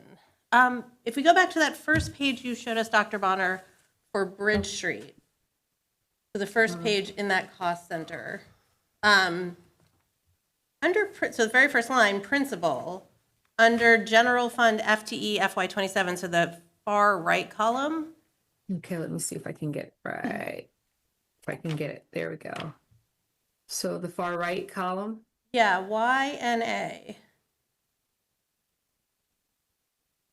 So let me pull that. Oops. Oop, sorry, that shouldn't be NA. Okay, so that should be 1.00. Yep, 1.0. Okay. Might there be other situations like this, and that's part of the confusion between numbers? There could be, but I don't think so. Okay. Okay, so everyone change that to 1.0 in your book. My other question, could you just talk a little bit about the process, Bobby and or Dr. Bonner, both of you, that you go through when you're creating the cost centers? So are they just rolled over to the next fiscal year with contractual increases? Do you go through each, in my budgets are called OM lines, so the non-personnel lines, and look at what was spent in the last year or the last, go back a few years and see if those lines get fully spent and factor that into what you are going to ask for in the next year? Or can you just talk a little bit about how you go about creating your cost centers? Well, as far as the cost centers go, so yes, so we take a look at each of the lines and whether or not we need to increase or could we decrease. We do the salaries are done individually. I have a separate salary spreadsheet for each cost center that I put together. I then have that verified by the schools, each one of the schools, to make sure that I've captured everybody. And then I do my sheet and then I send it back to the principals for another check. It's something that changes all the time, so there has to be a point in time where we stop, because obviously people are leaving, coming, you have move-ins that you have to add people, but yeah, for the most part, we look at the non-personnel, or in, as you would say, the OM. We look at each line and say, do we need more? Do we, and like, for instance, I could give you in the central services lines, those vary. There's a whole bunch, like you have plumbing, heating, painting. We're all spelled out each individual line, and they might be not as much needed one year, but the other year, but the entire section of that budget is typically needed. So we might not actually change each individual line because it's always changing, but the overall lines equal up to what has been spent over the past few years. So I usually look at like 3 years typically. Because you can move within that section, right? Yeah. Okay, got it. Okay, thank you for that. Again, anyone who hasn't spoken? Could you, Dr. Bonner, or whoever's sharing the screen, could you unshare? Yes, I so I can see the folks. Member Bartoli. Yes, I do have a question about Mayor Sherrill's target budget, and I'm wondering if I should address that to Dr. Bonner or to Bobby, to who would be appropriate. How am I asking this question? I'm really sorry. I'm struggling to get all the words that you're saying. Your target, I have a question about that budget. Okay, but what was created by Dr. Bonner? Right, which is great, that academic senate, and my question, Dr. Bonner. And I wanted to get a sense in terms of, if we end up below level services, what is that going to mean in terms of our compliance with the state and the feds? Will the city number keep us in compliance, or will we once again risking our standing as a district at the state and federal levels? Get that, Dr. Bonner? I mean, what I heard was if we go with below the level services budget, what does that mean for compliance with DESE requirements and other requirements? Yeah. Yes. So that state and federal compliance, are you specifically speaking to special education? Since I'm so familiarizing myself with the district and how it works, with regard to special education, but with regard to any other regulations that we need to comply with. I mean, how are we?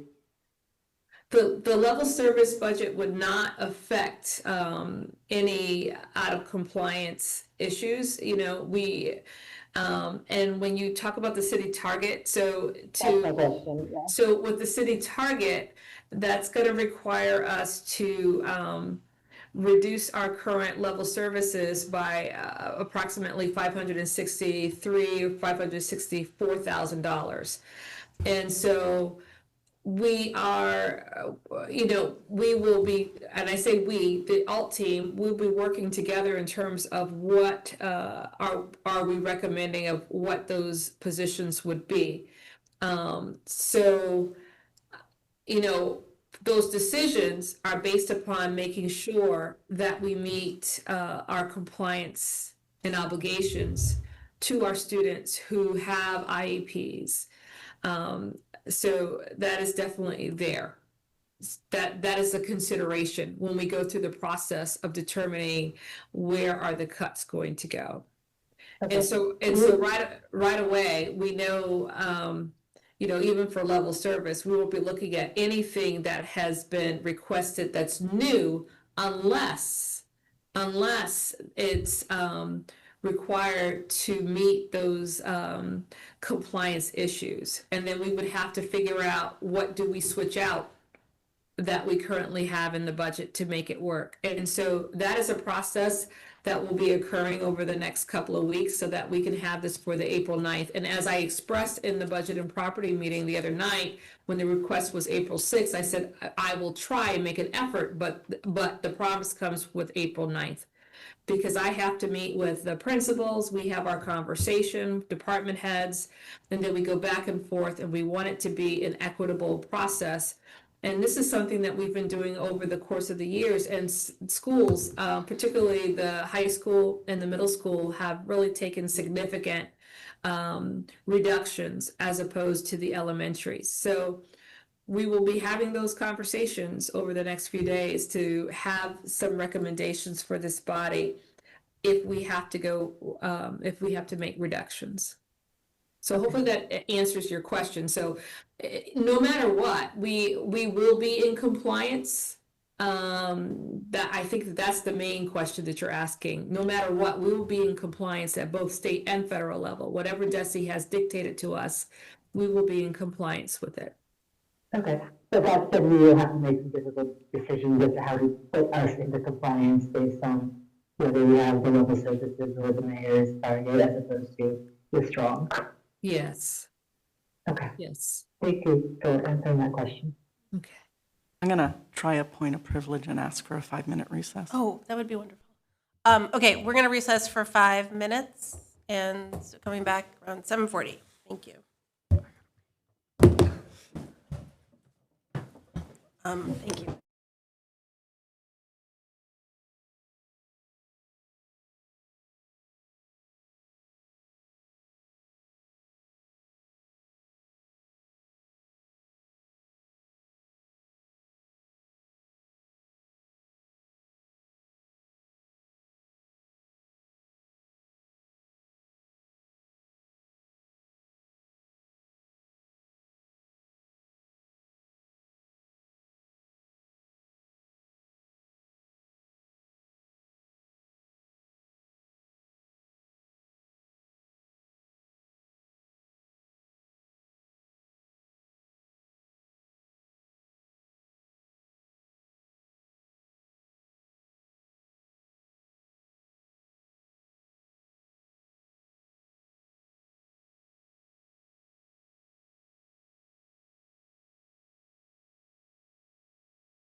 Okay, thanks, everybody. We are back out of recess, and I'm going to go to Member Sainer Sullivan.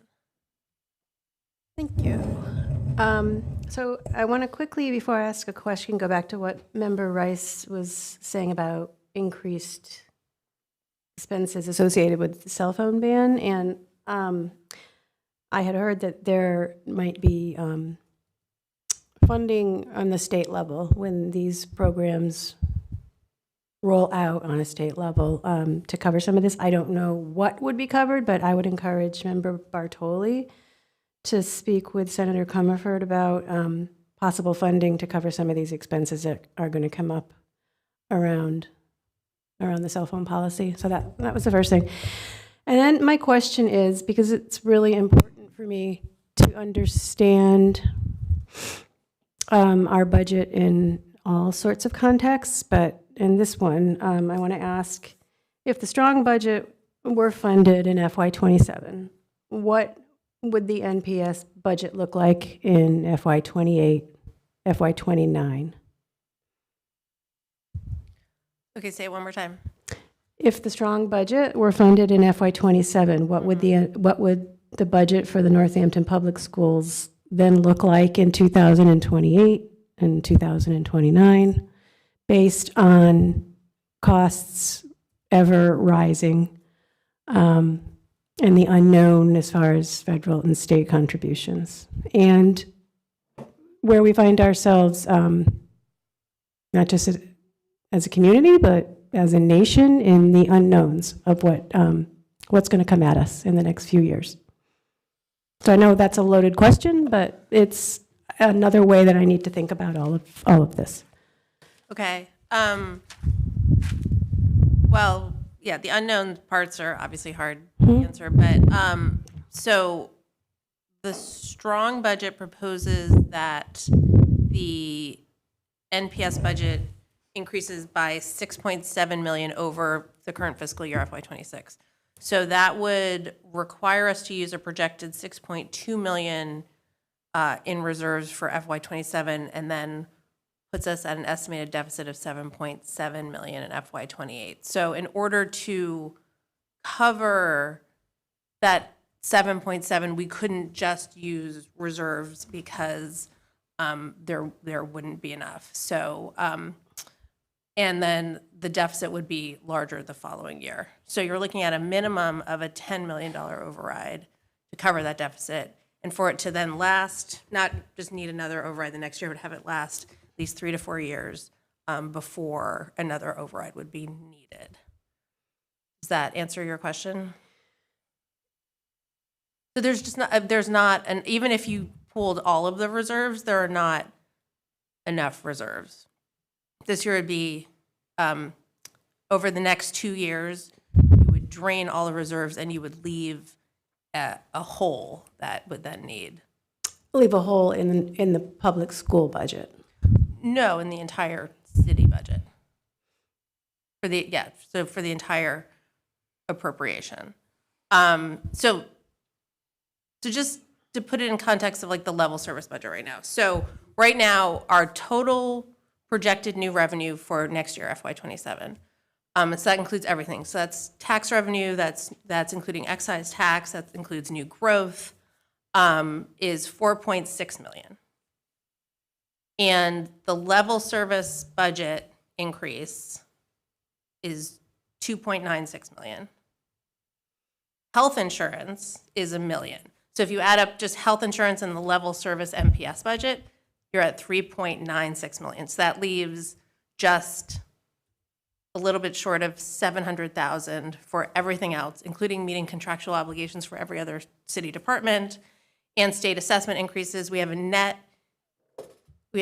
increase. So we've been hearing that the state is going to try and help municipalities. I don't know why that's not the situation for Northampton at this moment. You know, we're sort of in the beginning stage of the state budget process, but as of right now, we have a net $188,000 increase in state charges. So what we have to pay to the state as opposed to what we get from the state. So that's the budget situation. So, you know, we have pulled from reserves for the last few years. and we'll have to pull from reserves again. But with the strong budget, you wouldn't be able to, you would have no reserves in 2 years. And you'd have a massive hole. Okay, I'm trying. This is It's a lot. It's a lot for me. Yeah. Shoot, I lost my train of thought. Give me a second.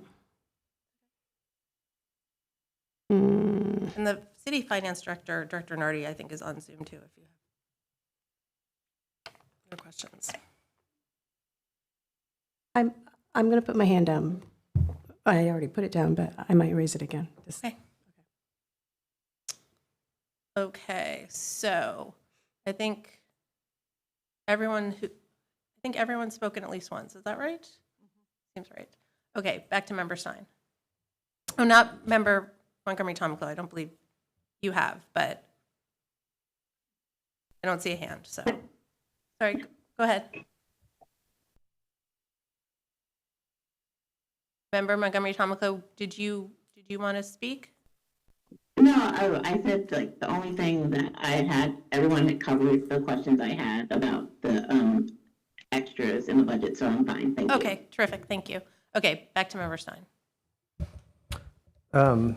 Just a couple kind of comments in the whole conversation so far that I wanted to point out, and then some specific questions about the budget. I just wanted to sort of share, one of the things we talked about at Budget and Property was what the cost would be, and if either the district decided to do a bell-to-bell phone ban, or the state passed a law that forced us to. Those are all both ifs, right? In addition to the cost of the actual yonder pouches and some of these other costs maybe we hadn't thought about that were raised, it would also require us to hire 2 additional staff for JFK and 2 additional staff for NHS. The figures, originally we were talking about them at $25,000 per year, but it sounded more like 33. So you're looking at like another $130,000. So if we get the mayor's target budget, that's another $133,000 in cuts we would have to make to add those positions. So you're looking at close to $800,000 in cuts, right? Or you'd have to add another 130 some odd $1,000 to the level services, depending. So just wanted to share that with you all as well. This has to do, as I understood it, with bringing in, when students come in, actually taking their devices, giving them the pouches, all this kind of stuff. I just briefly wanted to say about the budget, just to what Member Sainer Sullivan's question was, there are a lot of variables. So one thing that this body did when we did the strategic plan was explicitly remove the fiscal stability plan as part of that strategic plan. So we took it out, right? And the reason we did that is because it's one vision for how we do things. There are many reserve accounts. All can be spent for any legal purpose, which is true. And there are many choices on what to prioritize. So it is the case that, as the mayor laid out, is if we continue to underestimate revenues at the rate she has been doing this year, and we continue to budget by percentages, et cetera, the way we have been doing, that would happen. But there are many other choices to be made, and things could look many different ways, and those are all choices. And they're all choices about values and priorities and necessities, and they're not easy choices. But they're largely made by one person in the city with not a lot of oversight by the public. So they can look different, is all I want to say. Now, my last thing I want to say before I ask my questions is regarding compliance. And I'll be really clear about this. For the last few years, we've been asking the Director of Student Services to tell us, does the staffing that's represented in this budget cover all of the IEP services as currently written? So in other words, right now, what we know, right? You're always going to have people leave, you're going to have people come. Right now, the budget that's presented, if no one is ever absent, no one leaves the position, are we going to cover it? Some years the answer has been yes, Other years, the answer has been no. And when it's been no, it's like, we need to switch these things, right? And then we had to make cuts elsewhere. But the assumption has always been, it is the bare minimum if everything goes right every single day and nothing else ever changes.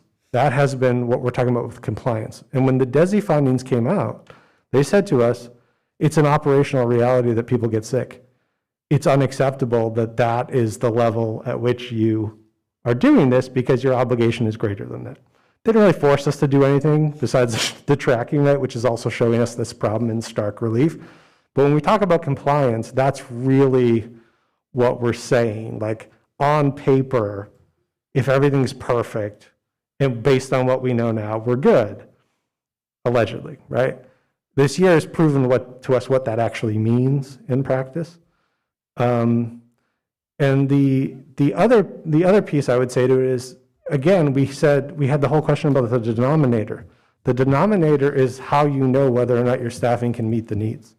So on the 6th, I'll be expecting Director Holloway to assure us that the staffing that we have can meet all of the service delivery grids as written, i.e. he will have to know the denominator. He doesn't have to tell us the denominator, but I want an assurance that the staffing covers the obligation, right? Again, we're probably only going to get if everything goes well and no one's ever sick. But like when we talk about compliance, I think things often get assured in ways that people oversee them being assured. So a couple of questions. I was struck by some of the public comments, especially, and this struck me when I read the budget again, sort of the goals program and the problem with 7th and 8th social studies and English. And this idea that what we're doing is that's one of the inclusion blocks, where in classes of like 27 kids with very little supports, the goals program is included in those classes.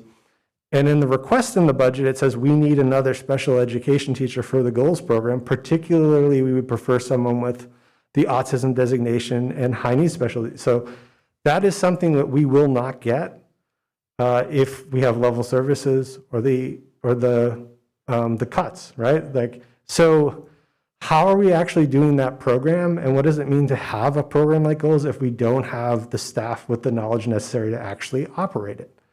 Same question can be asked for any of the other programs that are listed in this document, like the one at Leeds. If we're not getting additional supports, can we really say we are adequately operating these sub-separate programs? What does that look like? What does it mean, right? Other question, this is sort of brought up by, in the case report, and it's brought up by some special education teachers. Currently, we seem to staff based by grade and by building on special education teachers, not by caseload. Does it make sense, and what would it look like if we deployed those staff by caseload, not by grade? Because you could have a need in 3rd grade at Bridge Street School that looks wildly different than a need in 3rd grade at Ryan Road. Or in one, so like, why are we aligning our resources that way instead of by caseload? It's a question. I was also really struck by the Ryan Road slides. They have 3.8 interventionists at Ryan Road. Every other elementary school that has 2 or 1.8. JFK only has 2. So Ryan Road has nearly twice the interventionists that the other 3 elementary schools do and JFK does. They also have like the lowest amount of paras. And I wonder what the story is there, right? Like the case report told us, you are over-relying on paraeducators to deliver special education services in ways that may not be appropriate. It's one of the recommendations they had us look at, right? But why is it, and what are the effects at Ryan Road where we have a very different proportion of service delivery and type of service delivery? Are we getting better outcomes? Is it something we should think about for the other schools? This is a complicated question, right? Because a lot of paras are written into IEPs, and there's many other reasons for them, but it's an outlier. And I think we should study it and think about what does this outlier tell us, especially in light of what the case report is suggesting. Another question I had, we always have the iReady scores, and then everybody tells us they're not reliable. Well, if they're not reliable, why are we doing it? And why are we spending $18,000 a year out of the curriculum subscription line to pay for it? Why aren't we using that to pay for another one of these monitoring softwares and evaluation softwares that the district feels is more representative, right? We literally just went through this last year where we saw very high percentages of the current 9th grade cohort being 3 or more grades behind reading level on the iReady scores. Then we went through, had the reading coach for the district test them all individually, spent a lot of time, used Bibles, used all this stuff, found out that not as many were, but still a significant number were. And everyone said, see, iReady is useless. Okay, then why are we still paying for it? Why are we going to keep using it and paying a subscription fee if the district doesn't really believe that it's useful information? So that kind of question for me is a broader question about a lot of these tools. We've always used it, so we're going to keep using it. I mean, I don't know. So those are my sort of questions, just to highlight caseloads by building versus building based, right? Why are we staffing that way? What can we learn from the interventionist difference at Ryan Road? Why are we paying for iReady? And how can we operate goals program if we don't get that additional special education teacher? And is it the case that we will get it? We'll just, if we don't get the money, we'll cut somewhere else. Thanks.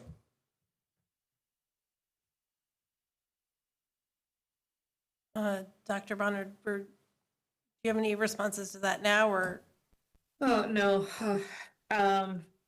So first of all, again, for those of you, when I made the comment about we will be discussing in terms of what is our priority and what we will be recommending as a reduction, is that if it's something seems to be very, very important for compliance or non-negotiable, then we would need to switch out something else in order to stay balanced. And so that would go for if we have special education needs, if there are, for instance, with the goals program, there is a need to have a co-teacher in that classroom. So we would have to balance out where we would cut to be able to maintain that position. So those are the kinds of conversations that will ensue over the next couple of days. So first of all, there is that opportunity where we can switch out some current things to bring in something that we now currently need with the student population that we are servicing. The second thing is in terms of deploying special education teachers differently. So not every building does it differently. The assumption that we only do it via grade level is not necessarily true in all of our schools. There is that balance and that the opportunity for some special educations to cross over grades. It's really about balancing the number of students that you have on your caseload. And so that is something that has always been considered and will continue to be considered, especially when we are looking at where we're going to have to make reductions. The iReady assessment is an assessment that currently was in district prior to me coming in. Then we adopted it. It was actually at the middle school level. And then we have been using it at the elementary level as we are testing out different assessments. And so as for the iReady tool right now, that is a tool that we have chosen to use, that it does inform our instruction. It does give us some information. It may not be the best tool. So that is something that if you wanted to reevaluate down the road, you can, but we do need an assessment to know where our students are and to progress monitor, which we know that some of our IEPs requires of us to progress monitor our students.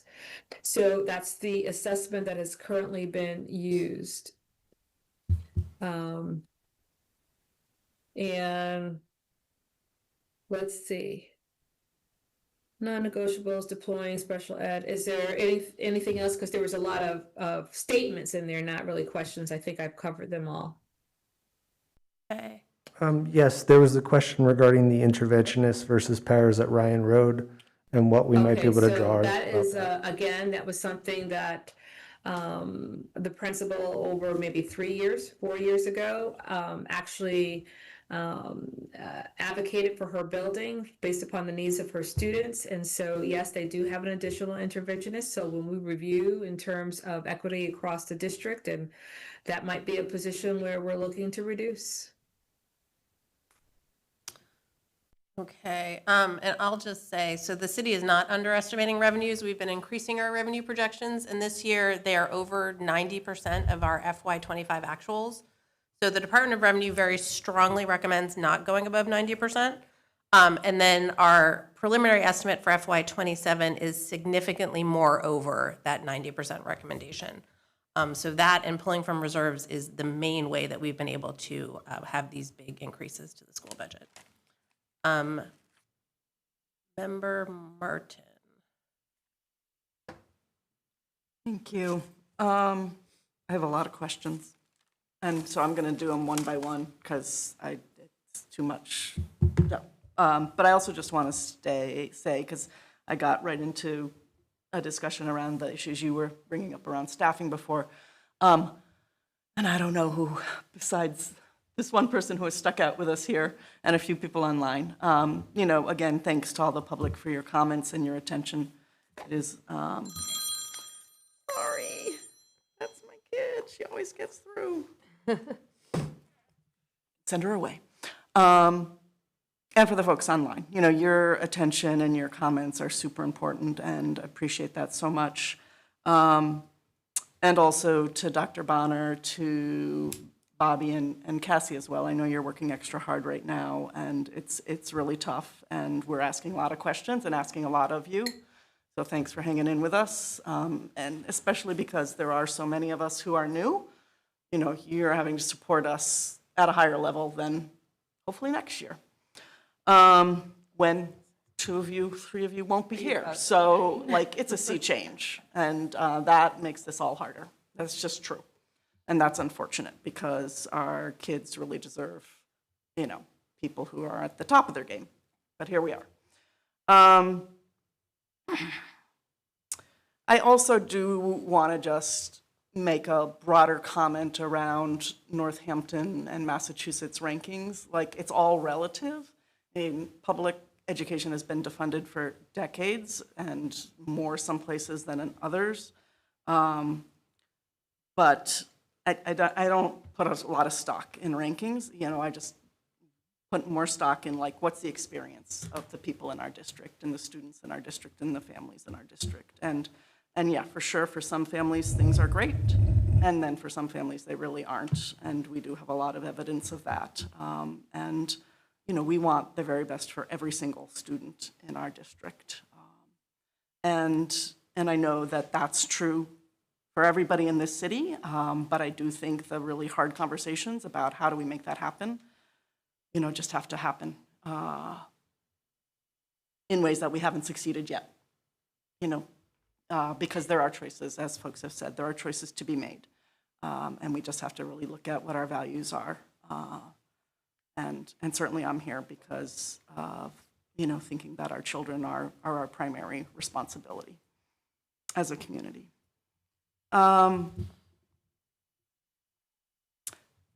So first question to Mayor Chiara, when you say significantly over 90%, do you have a percentage of what that is? I don't have the percent, but it's double the dollar amount from the current year. Okay. Okay, and then kind of working backwards, I remember from a curriculum meeting I was at before I was sworn in, I think the literacy coach was talking about the issues of iReady and other assessment tools that have been used. And it seemed like there were other assessment tools that were being used because iReady wasn't being reliable. Am I remembering that wrong, Dr. Bonner? I thought that some of the students who were assessed were being reassessed using something else that was seeming more promising. So it was twofold. First of all, at the middle school, as I said, we currently use iReady. And so iReady is a diagnostic tool that is limited in terms of what it assesses. So if you wanted to assess something in detail in terms of I can't even think right now, in terms of comprehension, your basic phonological awareness, and so on, that there are other tools or other assessments that can get deeper in terms of really seeing what the student is missing. And so at the high school, finding the right tool for students who are developmentally older, adolescents, and trying to find out, what are the skill sets that they're missing. And it's not necessarily that they're missing everything, in terms of determining where the gaps are and working specifically with those gaps so that they can access the academic curriculum with no issues. And so currently, we are using the iReady, as I put it out, at middle school. And so the search is now for an appropriate assessment for the high school level.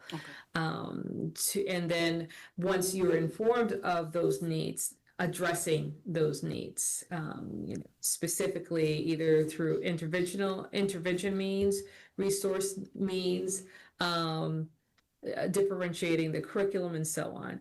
So, you had one person who was speaking about an assessment, and she could have been speaking in light of what the findings were. I don't think she was speaking negative of the actual assessment itself as being a tool that we utilize in district, because it does inform us of information.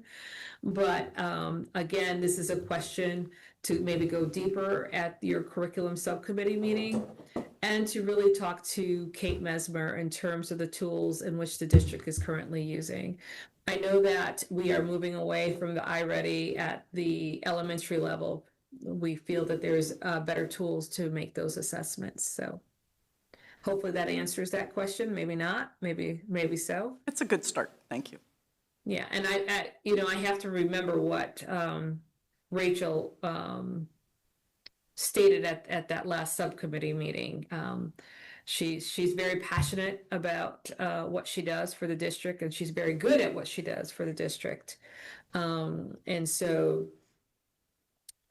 I would definitely pause before making that change by looking at what other assessments are out there and what's reasonable. iReady does have a benefit to us because it does have that progress monitoring tool that we need in between sessions, and which is some of the requirements for different children's IEPs to see if they're progressing. So that's the uniqueness of the iReady tool. Okay. Well, more to learn for sure. Member Sanders Sullivan, I was at a mask training a couple weeks ago where they were talking about the vast majority of mandates coming from DESE and the state being unfunded. They could think of one exception in the last many years, so maybe that'll be different with the cell phones, but I don't know. Yeah. So I have a larger question about all the capital projects that are related to the district, because they haven't come before the body, but they're now in front of the city council. But we were told that this is our time to dig into those. Am I correct about that? Oh, capital? No, I wouldn't say so. So they haven't come, they will not come in front of the school committee at all, even though they're school committee, school district related? Yes. I mean, so the requests came in the summer, and then you were part of that process in the fall. And those, so it's before the city council now. So, and that, I mean, that's how it's been for like 25 years. If the school, if with the incoming superintendent, the school committee wants to review the capital requests that are going to go to the city, that's fine, but that has not been the process. Right, and we did make a change, so they will come to the school committee next October. But for this year, I mean, you asked a question about one, you got an answer. Like there are curriculum things in there. I mean, some of, right, I mean, I've talked about this before. There's some that are property related. It's a lot of funds, and they are relevant for our schools. And You know, I managed to catch a little bit of the city council meeting where money is getting reappropriated from the Leeds mural project and recommended to be for a visual alarm system at JFK. And I mean, I don't know what the priorities are of the district. I don't know how that decision got made. Maybe Dr. Bonner or you, I mean, I guess Yeah. the superintendent, The superintendent and the principal and the teacher, as well as the building facilities manager, made that request. Right. Using funds that were, you know, had already been appropriated by the council to the school. Right. It just, you know, I think I agree with others who have said, even though this is the way it's been done, it just puts a lot of money that is about the district not under the school committee's purview, which is part, like 1/3 of our directive is to oversee the district's finances. I mean, again, if, you know, it's up to the superintendent coming in, you know, how they want to handle that process, and the school committee is asked to, you know, to be a part of it, and that's totally fine. Yeah. But some of these things are not, these are sort of operational decisions made by the superintendent and the, you know, the building administrator. Well, to one point, one thing that I know the superintendent has heard me talk about a little bit, but we haven't talked about a school committee at all, which it's operational and also totally has many other repercussions. So a question for you, Dr. Bonner, about the security cameras, which you've heard my concerns about in different times. Are there safety standards for security cameras that we are mandated to meet? I couldn't find any in DESE, and I asked the IT director and didn't hear back from them. He's really good at getting back at me, but that one I didn't hear back from, and I didn't have time to follow up. So I feel like we're forging our own adventure, and there's not actually standards for this. You know, norms have changed around having them, but not with any kind of standards that have been evaluated that I'm aware of. So nothing directly from DESE. However, you know, the shift of looking at school safety with school shootings, and particularly the most, well, I won't say the most recent, because it really was the Sandy Hook that really initiated a lot of policy changes and changes in terms of how schools view safety and security. And so the standards or recommendations, because I won't say that we have to comply with all the standards, but the recommendations, they do come from Homeland Security in terms of safety and so on. There's been trainings. And part of that is having cameras available and placing them in certain locations where it doesn't, it maintains some sense of decorum where, you know, it's not put in places such as bathrooms or, you know, nurses' offices and so on. But it is a way of capturing, you know, intruders or things that may have some type of unsafe harm that happens to our students during the course of the school day. And I know that we talked about the fact that we need to review the policy on our cameras and notification to anyone who's visiting any of our properties that the signage should be there that cameras are in use. And I don't believe that we have done that, but that is something to view. But to go back to your original question, you asked about, you know, DESE having standards, but no, but they do recommend safety of course procedures and so they have really kind of let Homeland Security, and there's some other private organizations and agencies that have helped in terms of school safety and some things that should be in place. And, you know, as the school district prior, you all have gone through shifts and changes in terms of what you view as a need for security. At one time, you had an SRO, and you've moved away from that.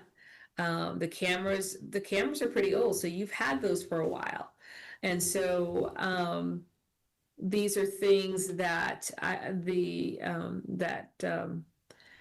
our CEO wants to update those cameras and replace them with more advanced cameras in terms of their recording capacity and be able to retrieve the sharper images. And then also some additional cameras in places where we really need them that we don't have. So, and most of our cameras are primarily at the middle and high school. We have a couple at each of the elementary schools, so they are lacking, and there is a request and a wish to have additional cameras. And that's safety precautions as well. Yeah, and I think everybody wants our kids to be safe, and everybody, you know, is concerned about increases of violence. And I think there's a big question about what really does keep us safe, and whether there's pros and cons about that. And you know, certainly I would love for us to have that discussion, you know, to really think that through as a body, and have that opportunity. And we're not going to get to have that, I guess, before we spend a lot of money to upgrade these cameras, which is hard, especially when we're, you know, looking at where are we going to have money for the teachers and other educators that we need in our district. Just to clarify, those funds are not operating funds.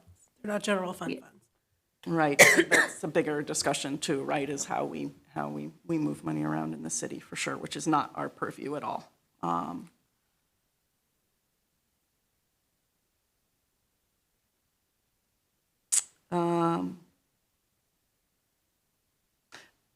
Yeah, I guess I will leave it there. You know, I just, there's a lot for us to dig into over time, and to bring our thoughtfulness to, that we haven't had time to, which is unfortunate, but I trust we'll get there over time. So if I could make a request to this body, that, and I know that we are coming close to that 8:30, and you all can always extend, but there are, you know, this is not the only time that you can ask the questions. You know, Bobby and I have extended the opportunity that if you have questions, it actually is better if you put them in emails. So then we can take the time to respond to those questions. And we have, what is it, about 2 weeks or so prior to the April 9th meeting. And so please send those questions. And we may not be able to answer them right away, but we would do the research to get those answers to you, so that you can make a wise decision when it comes down to which budget that you will be selecting moving forward. Thank you. Oh, you know, can I add in one more thing? Yeah, you have the floor.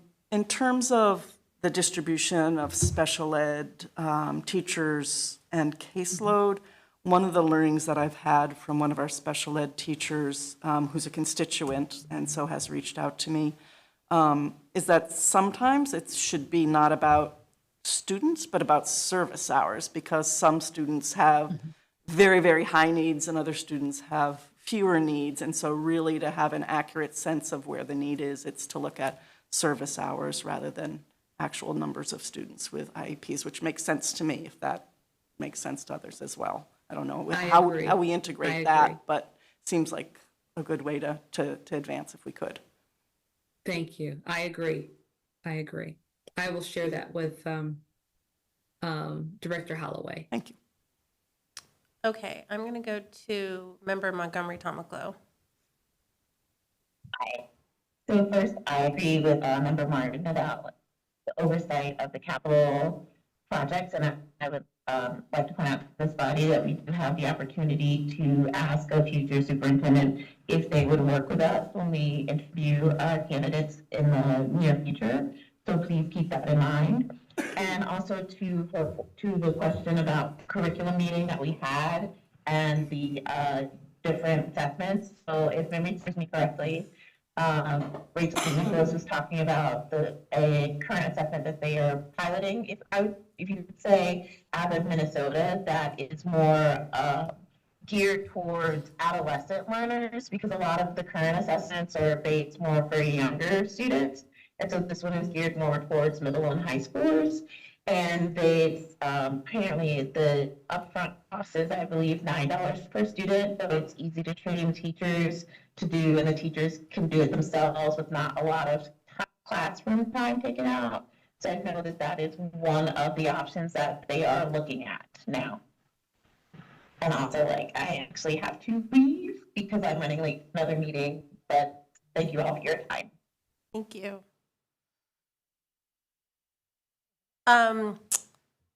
Next is Member Sainer Sullivan. Thank you. So a couple things. In asking my last question about, what the following years would look like if we pass the strong budget this year, I want to make it clear that I'm not trying to move the discussion away from the public school budget into the city budget. It's just important for me to understand what it very well could look like. And along with that, I want to say, in response to something else that was said, it's just not in my habit to question other people's values. I think it's a really dangerous road to go down. And so I do have one question. Back up a little from the mic. Too much? Yeah. Yep. So I want to acknowledge that over the last 4 years, you have increased support for our schools. And I don't have a crystal ball. So that said, there's been and when I say I don't have a crystal ball, I don't know what the vote in this committee will be, and I don't know what the city council will do. But having said that, there's been a pattern where additional funding comes through in increments after the votes. And so I have a question for you to consider. Is the current 5.79% increase in the city target budget the ceiling? Or is there a number you'd be willing to put forward in the near future to make this process a little more efficient and less painful for everyone? Sure. No, and thank you for that question. So we're still working on the city budget. So we haven't met with all the departments. We don't have all of the information, but we are working on it. And we've been, every department meeting I've had, I've shaved their budgets, and we have been, as I just said before, we've pushed revenues even more. So we're trying to extract as much as we can to be able to build in as much for the schools as possible. So, we are working on trying to build in some more. Okay. I think I tried to express that the strong budget is just it's not possible. And I would love for it to be possible. And as a member of the school committee, I think it's my duty to vote for what is requested from administrators and teachers. But I'm a realist also, so there can be two truths at the same time. So I think it would be really beneficial at some point if the strong budget isn't going to be funded, to tell us as soon as possible what number we can work with as a school committee. And I still hope the strong budget could pass, but I'm also trying to make this process, if it comes to it, less messy. Yeah, no, I understand. And we are working on it every day. This is not how other districts do. Other districts don't put forward 3 budgets. This is a very unusual process. Just putting forward a 5.5 is higher than most districts, or most communities are even talking about. So, when you look at all of these other conversations that are happening, we have done larger percent increases than most, districts. So we have been pushing as much as possible. Again, we've taken $5 million out of reserves the last 3 years to be able to get as much into the budget. And we know that we will have, that we have increase these revenue projections and push them really as far as, I mean, beyond what's recommended. So there will be less that comes back. And again, I appreciate you putting it into context for me, you know, the MPS budget and the city budget. That, all that information does help.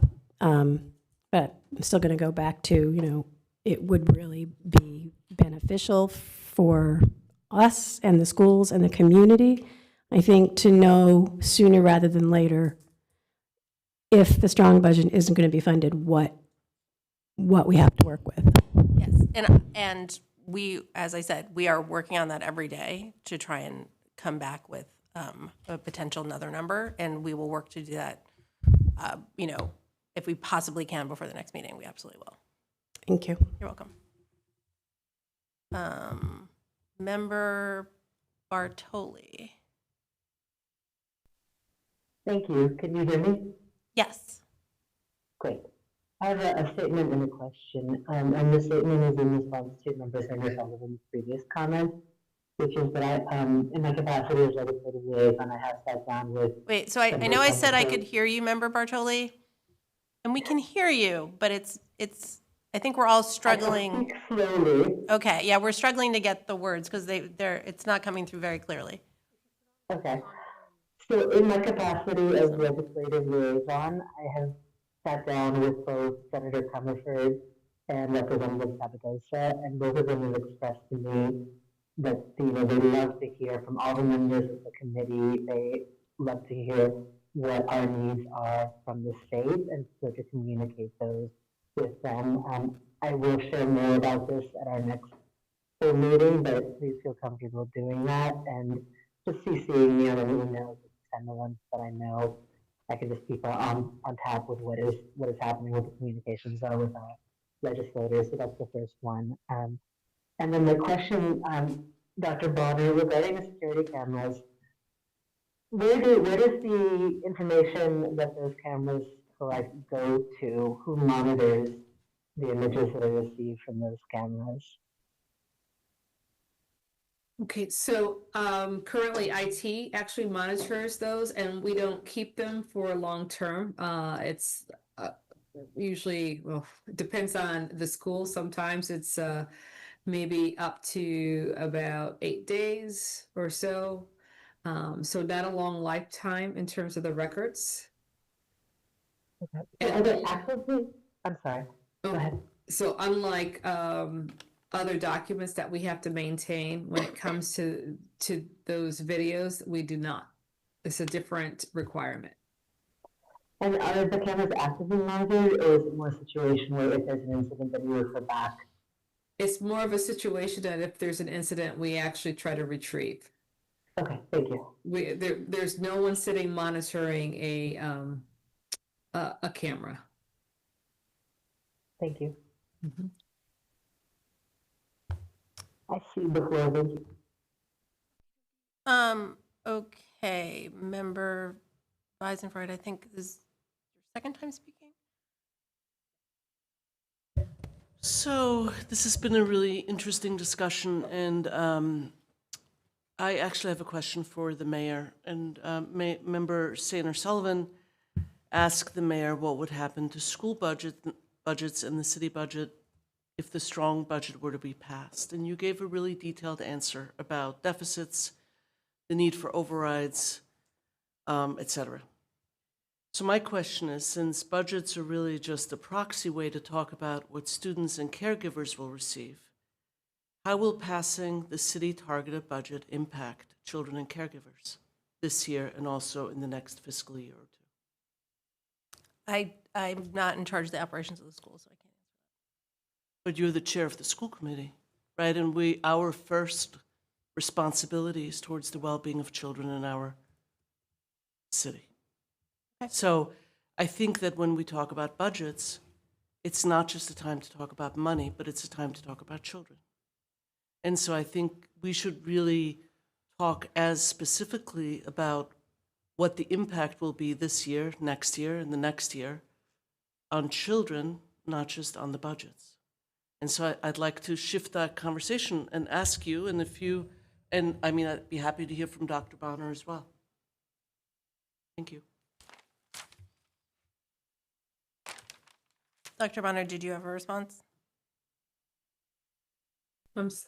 I am so sorry because she called on you and I was not paying attention. I was writing down notes of things that I've got to pull. So can you please repeat your question, Sure. Member Weisenfreund? Sure. Sorry. I prefaced my question by saying that Member Sainer Sullivan asked the mayor what would happen to school budgets and the city budget if the strong budget were to be passed. And the mayor gave a very detailed answer about deficits and about the need to pass huge overrides. And my question was, since budgets are really just a proxy way to talk about what students and caregivers will receive, my question is, how would passing the city targeted budget impact children and caregivers this year and also in the next fiscal year or two? And the mayor answered that she is not in charge of operations. And I said, yes, but she is the chair of the school committee, and our first responsibility is about figuring out what the children of our city need. Okay, so in terms of the impact, if we went with the city targeted budget, so in order to actually get there, we would have to reduce in force in staff. It's going to be staff, because staff is about 80+ % of our budget. There's really no other where or no other place to reduce. And we know with the uncertainty of our economy and what's occurring in the world is going to also affect our utilities in some way too. I mean, these are the things that we have to consider. And then the new projects of bringing special education transportation in-house, that is roped into, the stronger budget. So some of the things that we had planned moving forward would be on a hold. It would not deny that we still won't have robust programs, but I believe that I have clearly answered that when we were comparing the three views. And so, in terms of this coming year, it may impact class sizes. I wouldn't say at the elementary, but it would definitely continue on what's happening with the middle school and then also with the high school. And so that's some things to think about. And each year that you have these small percentages, you have to look at where you're going to cut back. And so those are the things to consider. Those are the impacts that could potentially happen with having something less than a level service funded budget. Thank you. And that's just for this coming year. Yes, and so, compounded into the next year, just kind of pointing out the last couple of years, as you can see that what happens with the increments. And so when I first came in, it was such a huge gap.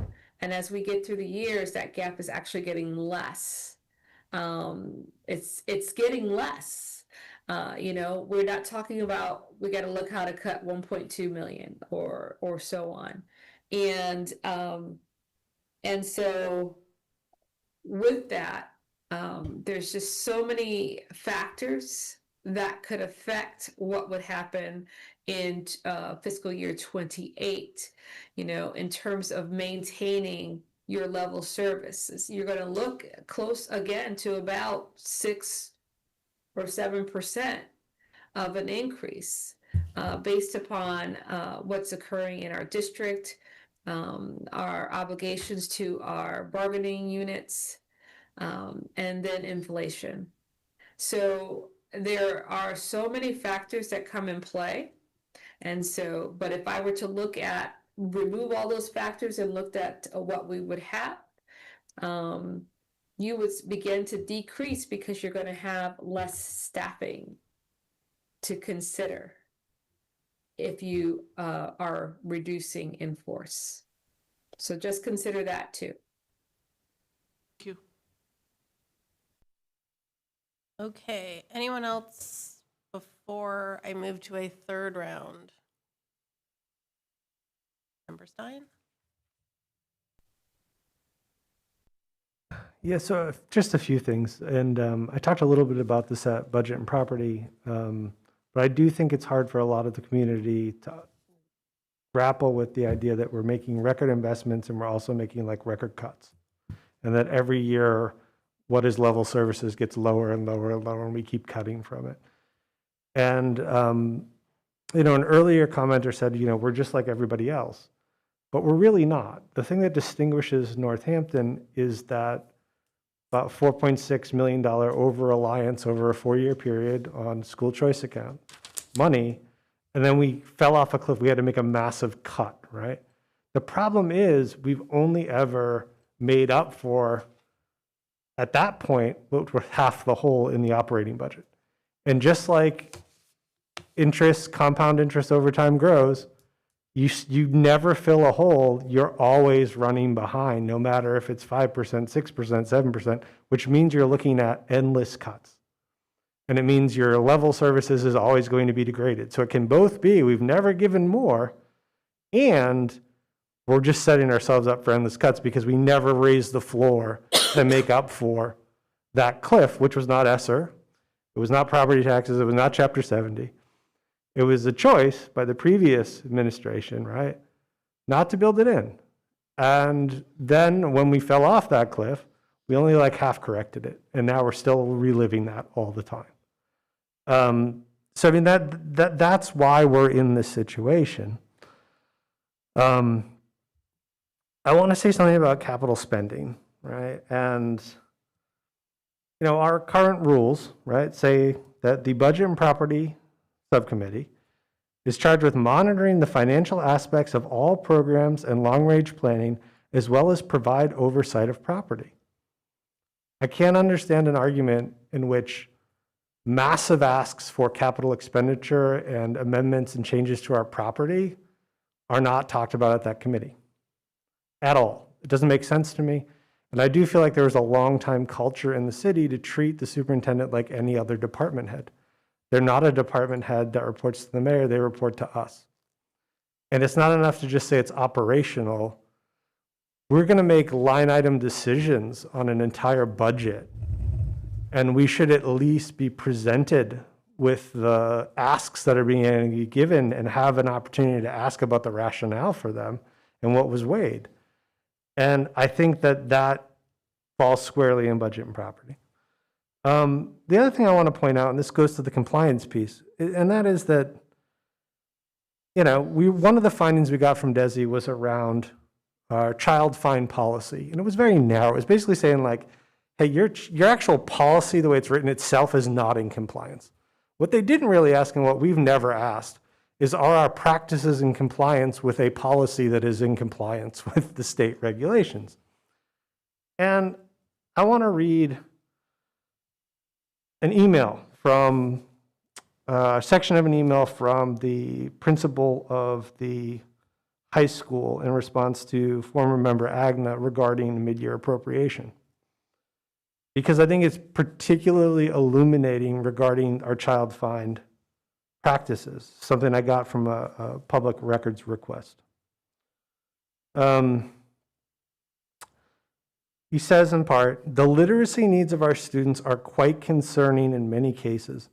I'm confident that the work being done at the elementary and middle school levels to employ the science of reading pedagogy will reduce these gaps in literacy in the long term. However, I anticipate that these gaps have existed for many years, unidentified due to lack of reliable diagnostic and screening data, and will persist for several years to come. In the short term, Dr. Bonner mentioned in her email a few minutes ago, we've identified the students with the greatest gaps and created additional sections of our Foundations of Reading course. We were able to do this by adding a special education teaching position to this year's budget. That was the one that's mentioned in JFK that was taken, right, that they want back for goals. Right? To teach these, and we've added to this year's budget and using existing staff to teach ELA additional classes. We have 4 sections of this class, 2/3 of a teacher and 30 students enrolled. The addition of the ELA teaching position allowed us to run additional sections of English 9, which enable us to keep all those classes under 20 students. In general, all of our core courses were prioritized when assigning sections, etc. Goes on to talk about the evaluation piece. Rachel and Kate have also identified a new literacy screener for us to pilot. We tried a free one earlier this year and we're not happy with the data it provided. The one we are piloting has cost, but the pilot is free. Once we get this data, we'll have a better sense of the size and need for Tier 2 literacy intervention. Kate says we don't have a Tier 2 program. The above mentioned actions address Tier 1 and 3, but Tier 2 is missing. Once we know the size of the need and have the tools in place to monitor progress, we can develop a plan for how to meet it. It may require the addition of an interventionist position. This would be proposed in full or part of next year's budget. You can see it in the strong budget. The point of reading this to you is because I want to highlight a few things for you. We have an administrator acknowledging that we have many students with significant gaps who have gone from year to year to year, right? We all saw this with the 9th grade students where for years and years, they all tested at a certain level in iReady, and it wasn't until there was massive public pressure that additional screening was done. That is a fundamental child find issue, right? And again, even after we found this out, we didn't invest in the screener to track their progress this year. So how are we going to know if these miniature ELA, up to 20 student ELA classes with teachers with some training trying to give content instruction and reading literacy instruction interventions to students 2 or 3 grades behind have been effective? And the answer is we won't. So we've wasted another year where these students could have made progress without any data to evaluate how our intervention is going and what our need is. And I am sure there are a zillion examples of this across the district. It took a ton of work even just to look at this one. But when we talk about compliance, I want us to really start to think about child find compliance, because I think we're likely not only in violation in terms of what our policy says, but what our practices actually are. And if we're going to talk about investing in screeners, right, we heard some mention of this from Dr. Brown. So, well, we have to have some way to say if the IEP is actually improving. Yes, we also have to have some way to figure out when students are advancing without making progress, what's going on. Right. Thank you. Okay. Any other discussion or questions for Dr. Bonner or Bobby? Okay. Seeing none, then is there a motion to adjourn? Motion to adjourn. Motion made by member Sanders Sullivan, seconded by member Weisenfreud. Roll call, please. Yes. Yes. Yes. Cassie, we can't hear you on Zoom. Sorry. Did you hear that? And I'm glad I didn't have the mic on. Let's see. Cindy Mahoney, Yes. Member Reese, Yes. Member Sanders Sullivan, Yes. Mayor Shara, Yes. Member Bartoli, Yes. Member Weisenfreund, Yes. Member Montgomery Tamako. She, I think, has left. Oh, she's gone. Okay, we are adjourned. Thanks, everyone who came to speak tonight.